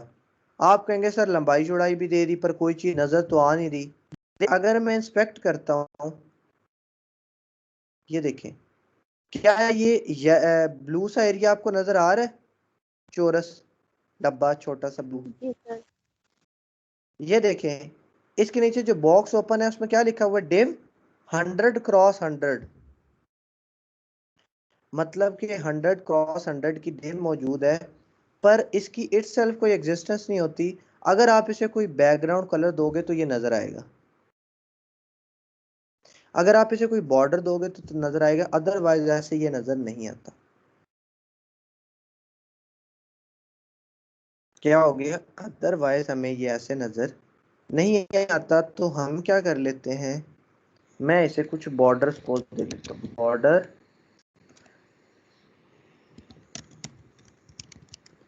मैंने आपको बॉर्डर की प्रॉपर्टी देखने को कहा था, कितने स्टूडेंट्स ने देखी हैं?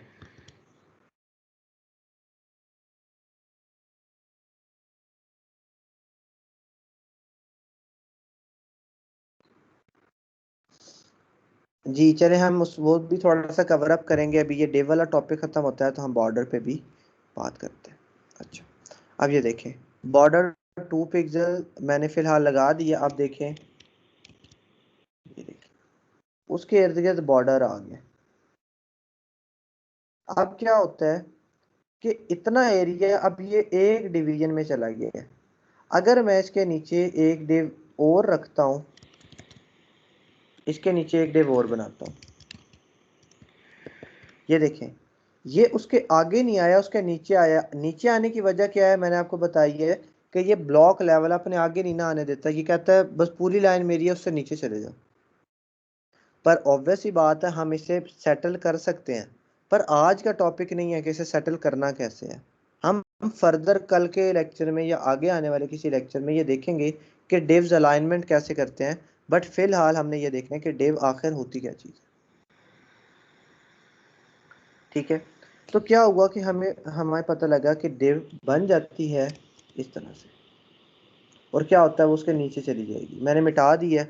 अच्छा, अब मैं इसे विड्थ जो है ना वो परसेंटेज भी में भी दे सकता हूँ। मैं क्या देता हूँ, 50%। 50% से देखिएगा, ये देखें पूरे पेज का आधा हिस्सा 50% हिस्सा उसने कंटेन कर लिया। तो परसेंटेज क्या होता है, एक रिलेटिव यूनिट होता है जिसने की मदद से क्या हुआ कि उसने 50% हिस्सा कंटेन कर लिया। ठीक है, और इससे आप अपनी मर्जी से यूज कर लोगे। आगे जाके हमने जब ये बनानी है चीजें तो हमें पता लग जाएगा कि कब पिक्सल यूज करें और कब परसेंटेज। विड्थ के लिए हम यूजली परसेंटेज यूज करते हैं, और हाइट के लिए या तो हम हाइट को वैसे ही छोड़ देते हैं या फिर हम पिक्सल्स यूज कर सकते हैं। उसके अलावा भी कुछ यूनिट होते हैं, व्यू हाइट वगैरह, ये वो यूनिट है जो रिस्पॉन्सिव यूनिट होते हैं।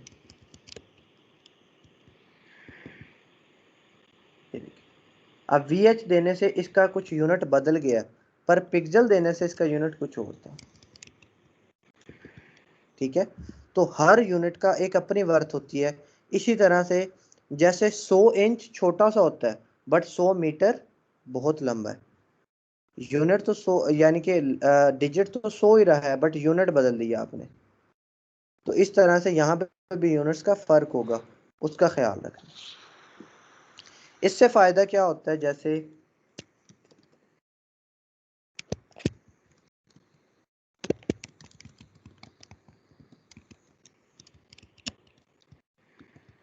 ये देखिए, अब मैंने hello I am a paragraph लिखा है ना, तो पैराग्राफ इसकी बाउंड्री के अंदर अंदर रहा है। पैराग्राफ देखिए उसके अंदर एक टैग बनाया ना पैराग्राफ का, वो उसकी बाउंड्री के अंदर अंदर रहा है। इससे हमारे पास चीजें मैनेज्ड हो जाती हैं। अगर आप नहीं लिखते तो ऐसे पैराग्राफ ऐसे लंबा चला जाता है। तो मैंने क्या बताया आपको, हम चीजें अंधाधुंध नहीं बनाते, हम उन्हें मैनेज करके बनाते हैं।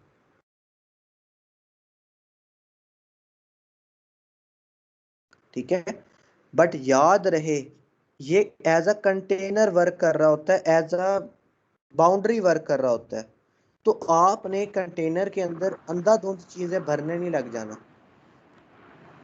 सर जी ये जैसे आपने अभी इसको बॉर्डर दिया और डिव भी दिया है, अगर यहाँ से अब हम इसको बॉर्डर इसका अगर अब हम ख़त्म कर देते हैं तो ये यहीं पे रहेगा या सीधा हो जाएगा ये पैराग्राफ? जी ये यहीं पे रहेगा। ठीक है, ये बॉर्डर तो आपकी इंडिकेशन के लिए है ना। जी देखिए बॉर्डर हमारी इंडिकेशन के लिए थे यस सिर्फ, बस असल में डिव अभी तक मौजूद है। Yes sir. अच्छा जी, तो हमारे पास वही मैंने आपको बताया कि चीज़ें पेज पे डिवाइड हुई भी होती हैं, पर हमें पता नहीं लग रहा होता क्यों, क्योंकि उसे कोई कलर डिफरेंट नहीं दिया होता या कुछ इस तरह से। जैसे अब हमने देखा है कि चीज़ अभी भी डिवाइडेड ही है, पर हमें क्यों नहीं पता लग रहा, क्यों? क्योंकि उसे कुछ कलर नहीं दिया हुआ, कोई बैकग्राउंड कलर नहीं है, कोई बॉर्डर नहीं है, इसलिए।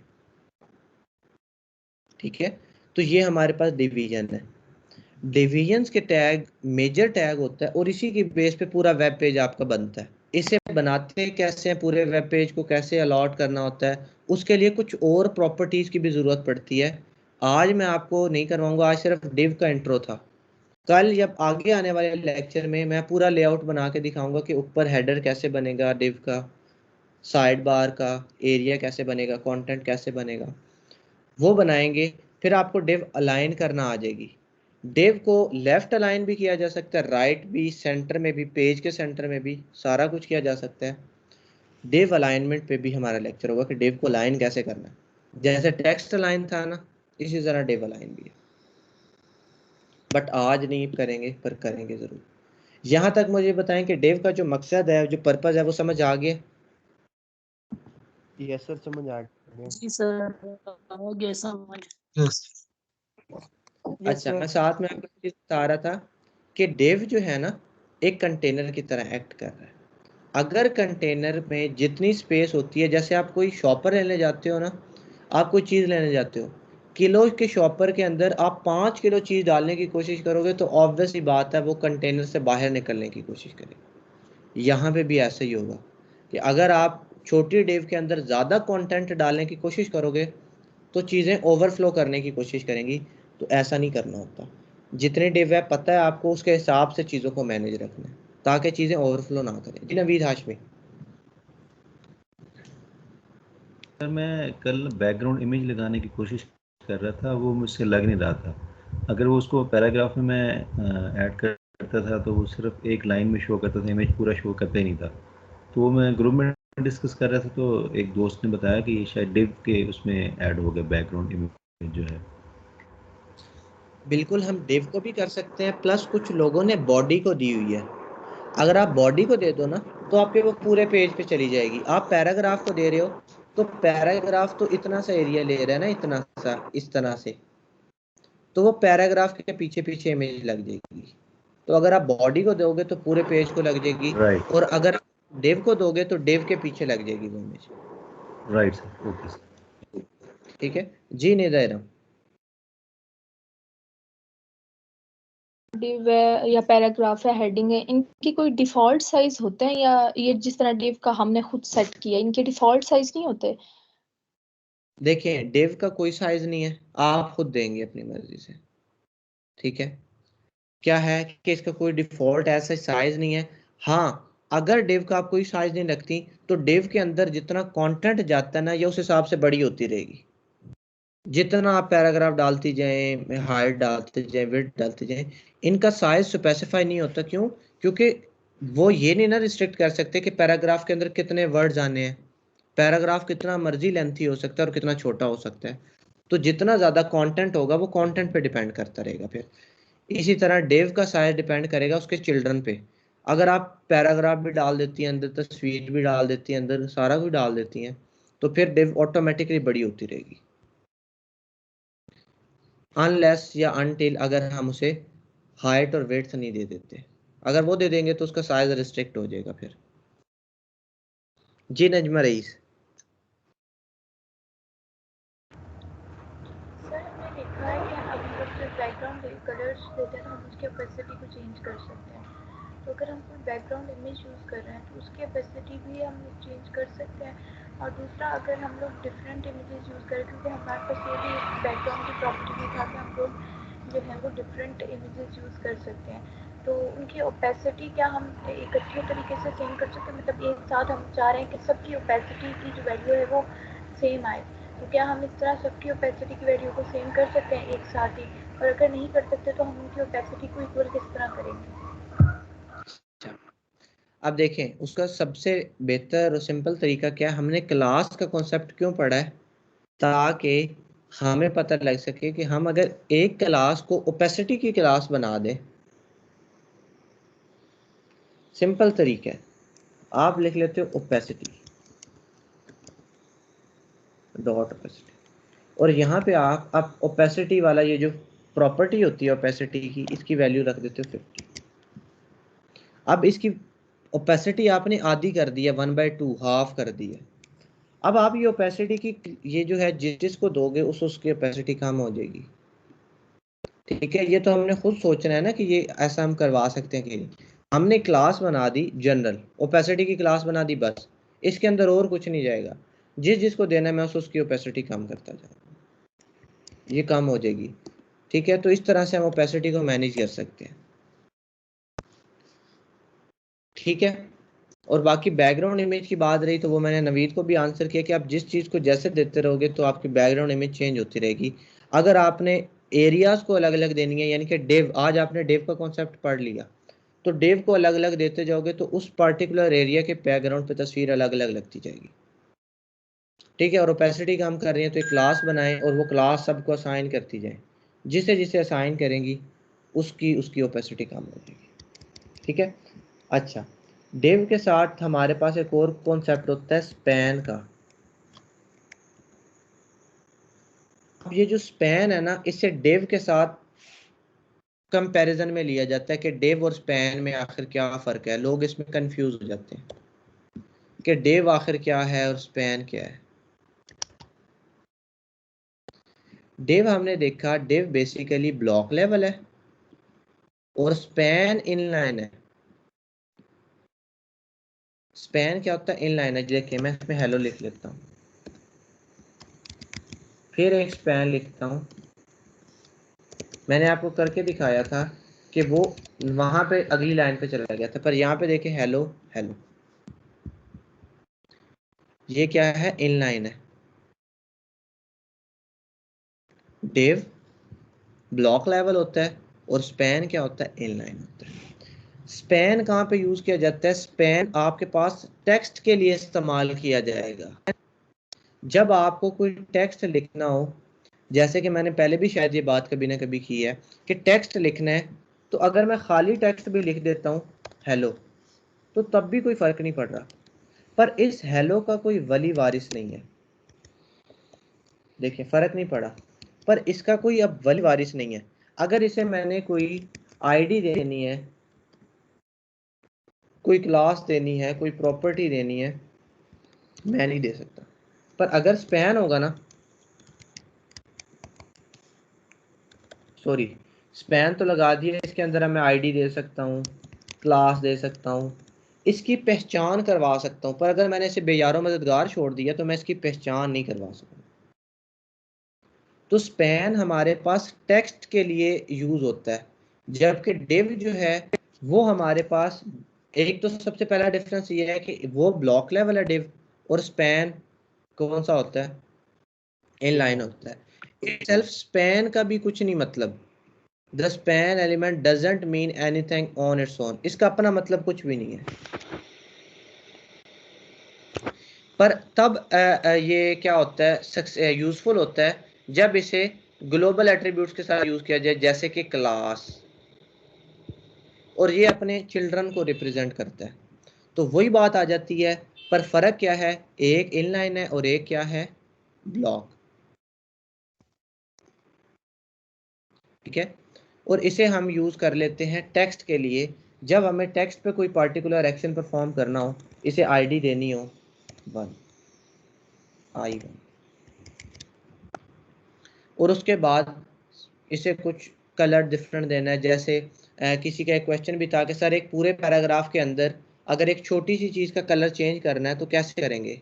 तो उसे स्पैन दे दें और स्पैन का कलर चेंज कर दें।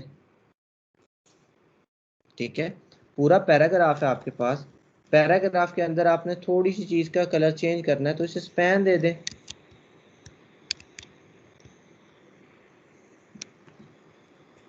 और स्पैन का कलर हम चेंज करवा सकते हैं।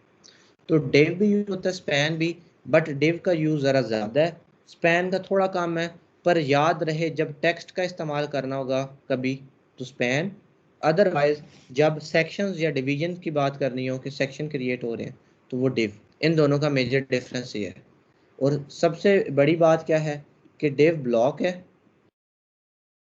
ब्लॉक लेवल, और ये है इनलाइन। ठीक है, ये टेक्स्ट के लिए इस्तेमाल किया जाता है, टेक्स्ट फॉर्मेटिंग वगैरह के लिए, और ये हमारे पास क्या किया जाता है, पेज डिवीजन के लिए।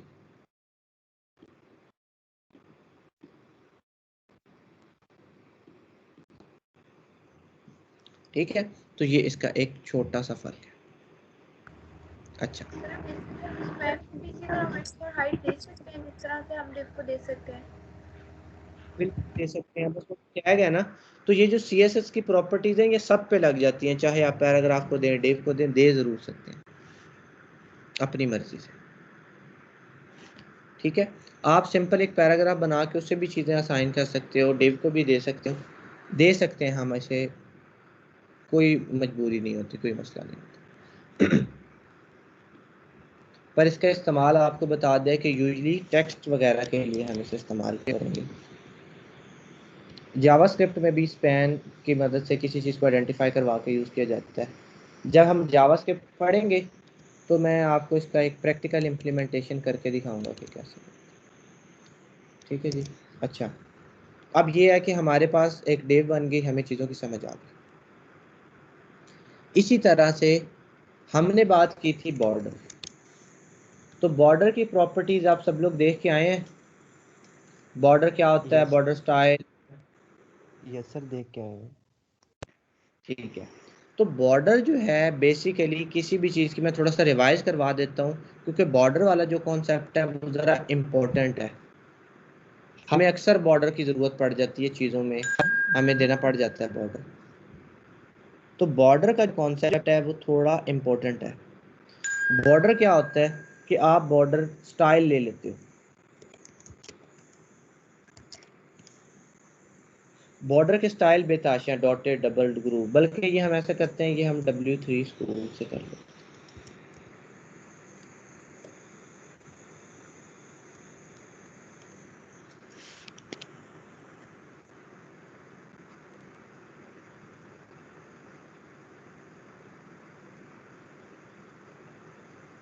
अच्छा जी, अब ये देखें, बॉर्डर है, बॉर्डर स्टाइल की एक प्रॉपर्टी होती है कि बॉर्डर करना कैसा है। बॉर्डर देखें, अगर आप बता देते हो ना बॉर्डर, तो उसे स्टाइल भी बताना है कि कैसा बॉर्डर होना चाहिए, dotted, dashed, solid, doubled, groove, ridge, inset, outset वगैरह वगैरह। अब उन्होंने क्या कर दिया, उन्होंने हमारे फ़ायदे के लिए ये बना के दिखा दिए, ये डॉटेड है, ये डैश्ड है, ये सॉलिड है, ये डबल है, ये ग्रूव है,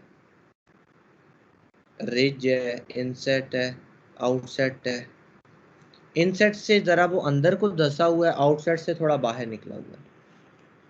नो बॉर्डर है, हिडन बॉर्डर है, और मिक्स्ड बॉर्डर है। ठीक है, none of the other CSS border properties will have any effect unless the, कि जब तक आप बॉर्डर स्टाइल नहीं ना लगाओगे तब तक कोई और प्रॉपर्टी वर्क नहीं करेगी, क्योंकि आपको बताना पड़ेगा कि बॉर्डर आखिर होना कैसे चाहिए।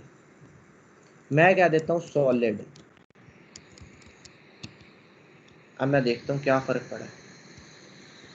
ये एक सॉलिड बॉर्डर लाके, किस तरह से, क्योंकि मैंने सारा कुछ डिव का मिटा दिया है और डिव को सिर्फ और सिर्फ एक पैराग्राफ देके एक बॉर्डर दे दिया, हाइट विड्थ नहीं दी। हाइट विड्थ दे देंगे तो वो फिर उतने ही एरिया पे आ जाएगा, अभी तो पूरी डिव है ना।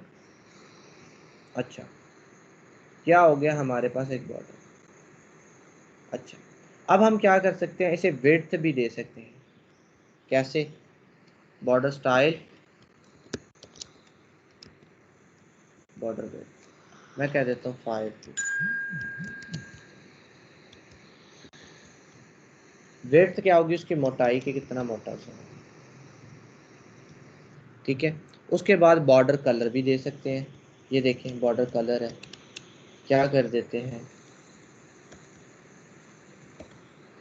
क्योंकि हर किसी को बॉर्डर का कलर जो है वो वाइट तो नहीं ना चाहिए, रेड भी तो किसी को चाहिए होता है। ये सारा, ठीक है। उसके अलावा हमारे पास क्या है, अब ये देखें, ये हमारे पास इन्होंने सिंगल सिंगल दिए हुआ है और इन्होंने एक बॉर्डर स्टाइल की 4 वैल्यूज भी दी हुई हैं।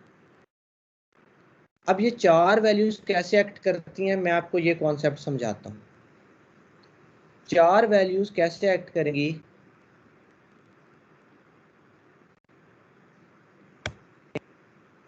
कोई भी हमारे पास एरिया है, 4 वैल्यूज एक्ट करने का एक तरीका होता है। कैसे, आपके पास जो क्लॉकवाइज मोशन होता है ना, आपने इसे क्लॉकवाइज मोशन में लेना है। सबसे पहली वैल्यू टॉप की होती है, फिर राइट की, क्लॉकवाइज चलाने से, फिर बॉटम की,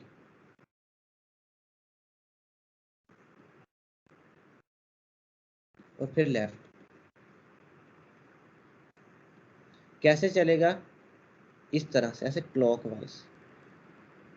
क्लॉक ऐसे ही चलता है ना आप लोगों का, तो इसे कैसे लेना है, चार प्रॉपर्टीज हो, ये होता है शॉर्ट तरीका लिखने का। वरना border top style, border bottom style, उसको शॉर्ट हैंड प्रॉपर्टी कहा जाता है कि आप किसी चीज को शॉर्ट करके लिख लो। अब देखिए, मैंने लिख दिया border solid,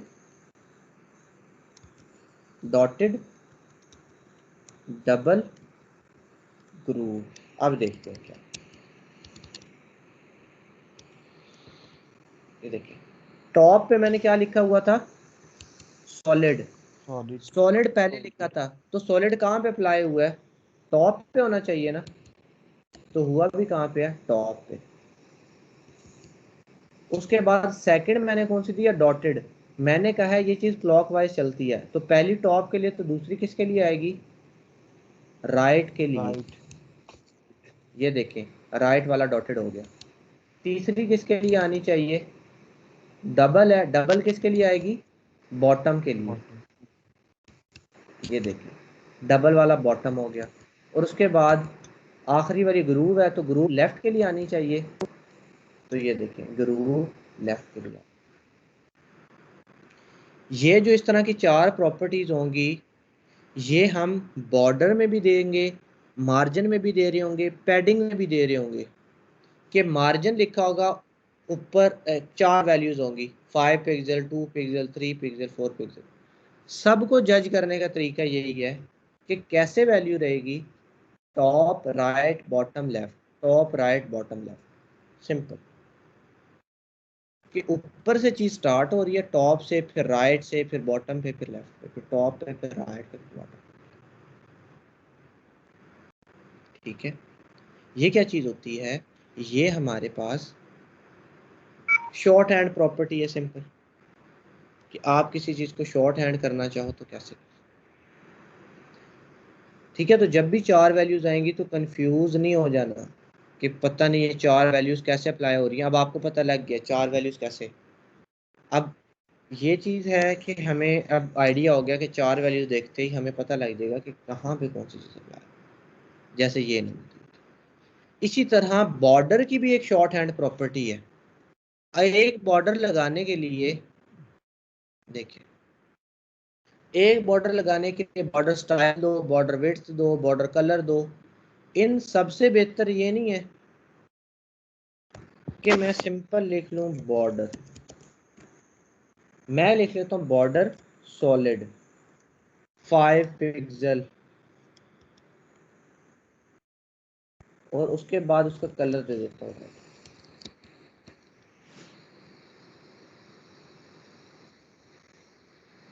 border 5 pixel solid और रेड। तो मुझे अकेले अकेले किसी चीज़ को बताने की कोई ज़रूरत पेश नहीं है। क्या हुआ, अकेले अकेले चीज़ों को बताने की ज़रूरत पेश नहीं है। क्यों, क्योंकि ये उसकी शॉर्ट हैंड प्रॉपर्टी है। आपने उधर ही उसका स्टाइल बता दिया, उधर ही उसकी विड्थ बता दी, उससे उधर ही उसका कलर बता दिया। ये क्या चीज़ होती है, ये बॉर्डर की शॉर्ट हैंड प्रॉपर्टी है। ये देखिए तरतीब मैटर नहीं करती। ये देखिए 5 पिक्सल सॉलिड और रेड, 6 पिक्सल सॉलिड और रेड। अब ये देखें दो प्रॉपर्टीज को यूज करते हुए कितना प्यारा इफेक्ट यूज किया हुआ है। अब बॉर्डर टॉप भी दे सकते हो, बॉर्डर लेफ्ट भी अकेले अकेले भी दे सकते हो, आपकी अपनी मर्जी है। देखें यूज करते करते कितना अच्छा इफेक्ट जनरेट किया हुआ है। इस तरह की इसकी मदद से आप किसी भी चीज को छोटा सा स्टाइल दे सकते हो। लेफ्ट बॉर्डर लेफ्ट दे दिया, उसके बाद ये तो हम अकेले के लिए भी दे सकते हैं जैसे ऐसे।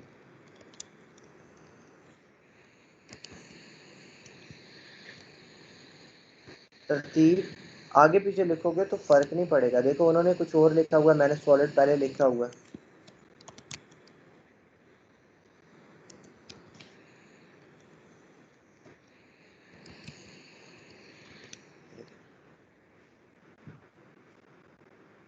इस तरह से आप इसे दे सकते।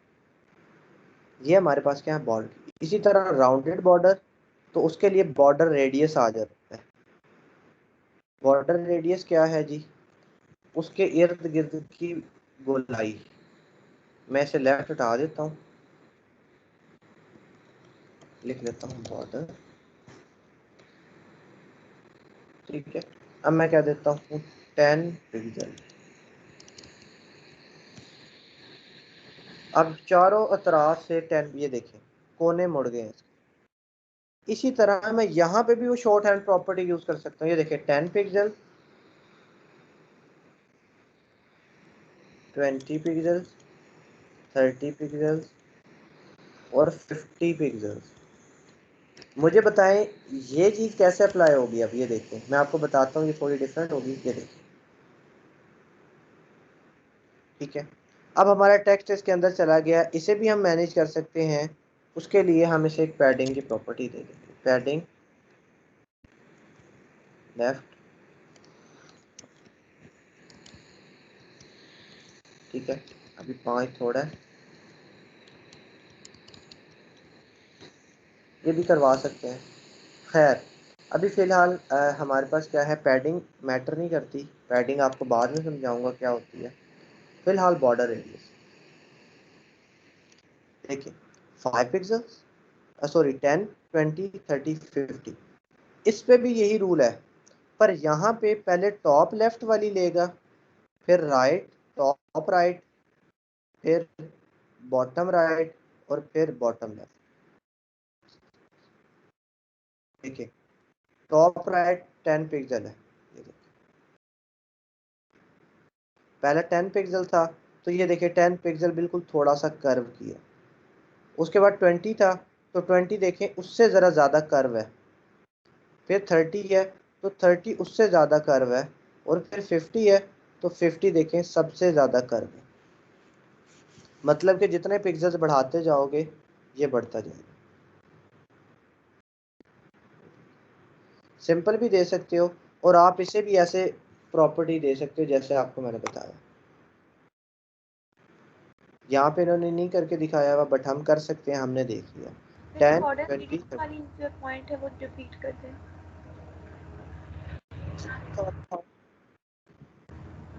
सर बॉर्डर रेडियस वाला। अच्छा, बॉर्डर रेडियस क्या है, रेडियस क्या हुआ है उसका, बेसिकली साइड्स की कर्व्स है कि आपके पास कर्व्स कैसे हैं, तो आप इन कर्व्स की बेस पे अपनी चीज़ों को बड़ा मॉडर्न डिज़ाइन दे सकते हो। जैसे कि ये मैंने दी है, क्या किया, बॉर्डर रेडियस से एजेस राउंड होते हैं, ये नॉर्मल है। ये बॉर्डर रेडियस दिया हुआ है सारी तरफ 5 पिक्सल। अब मैं क्या कर सकता हूँ, मैं सबको इकट्ठा भी दे सकता हूँ। ये देखें 50 पिक्सल मैं दे देता हूँ, वो देखें गोल सा बन जाएगा हमारे पास। ये देखें सारी तरफ अप्लाई हो जाएगा। अगर आप एक यूनिट दोगे तो वो चारों तरफ रहेगा, और अगर आप चारों यूनिट दोगे वो क्या होगा, डिफरेंट डिफरेंट जगह पे अप्लाई हो जाएगा। जो कि मैंने आपको बताया कि पहला टॉप लेफ्ट, फिर टॉप राइट, फिर बॉटम राइट और फिर बॉटम लेफ्ट, इस तरह से अप्लाई होगा हमारे पास ये चीज़, ठीक है। तो बॉडी रेडियस बेसिकली उसकी कर्व्स बना रहा है, साइड्स वाली एजेस बना रही है। देखिए radii of the outer border edge, border का एज को कर्व करने के लिए यूज होता है। अब आप लोगों ने मुझे एक सवाल का जवाब कल देना है कि सर एक वैल्यू देते हैं तो चारों साइडों पे लग जाती हैं, 4 वैल्यू देते हैं तो वो चारों साइडों पे, पहले टॉप पे, फिर राइट पे, फिर बॉटम पे, फिर लेफ्ट। जवाब ये देना है कि अगर 2 वैल्यूज दें तो कैसे लगेंगी, और अगर 3 वैल्यूज दें तो कैसे लगेंगी। कल हम मार्जिन वगैरह भी देखेंगे कि मार्जिन क्या होता है, पैडिंग क्या होता है। प्लस आपने मुझे जवाब ये देना है कि अगर यहाँ पे 50 पिक्सल और 30 पिक्सल 2 वैल्यू दे देते हैं, तब ये 2 वैल्यू कहाँ कहाँ अप्लाई होगी, ये 50 कहाँ लगेगी और 30 कहाँ लगेगी, ये आप लोगों ने मुझे आके बताना है। एक सवाल मैंने आपको और दिया, एक और प्रैक्टिस के लिए दी थी चीज़, वो क्या दी है मैंने, फ़ॉन्ट वाली, कि आप डाउनलोड करके फ़ॉन्ट कैसे यूज़ करोगे। और दूसरी चीज़ क्या है कि अगर 2 वैल्यू हो या 3 वैल्यू हो, 4 का तो पता चल गया, 1 का भी पता चल गया, पर अगर 3 और 2 हो तो तब क्या करेंगे, ये आपने मुझे कल बताना। समझ आ गई है यहाँ तक? यस सर, समझ आ गई। Yes sir. ठीक है जी, मैं रिकॉर्डिंग यहीं पे अपनी क्लोज कर रहा हूँ।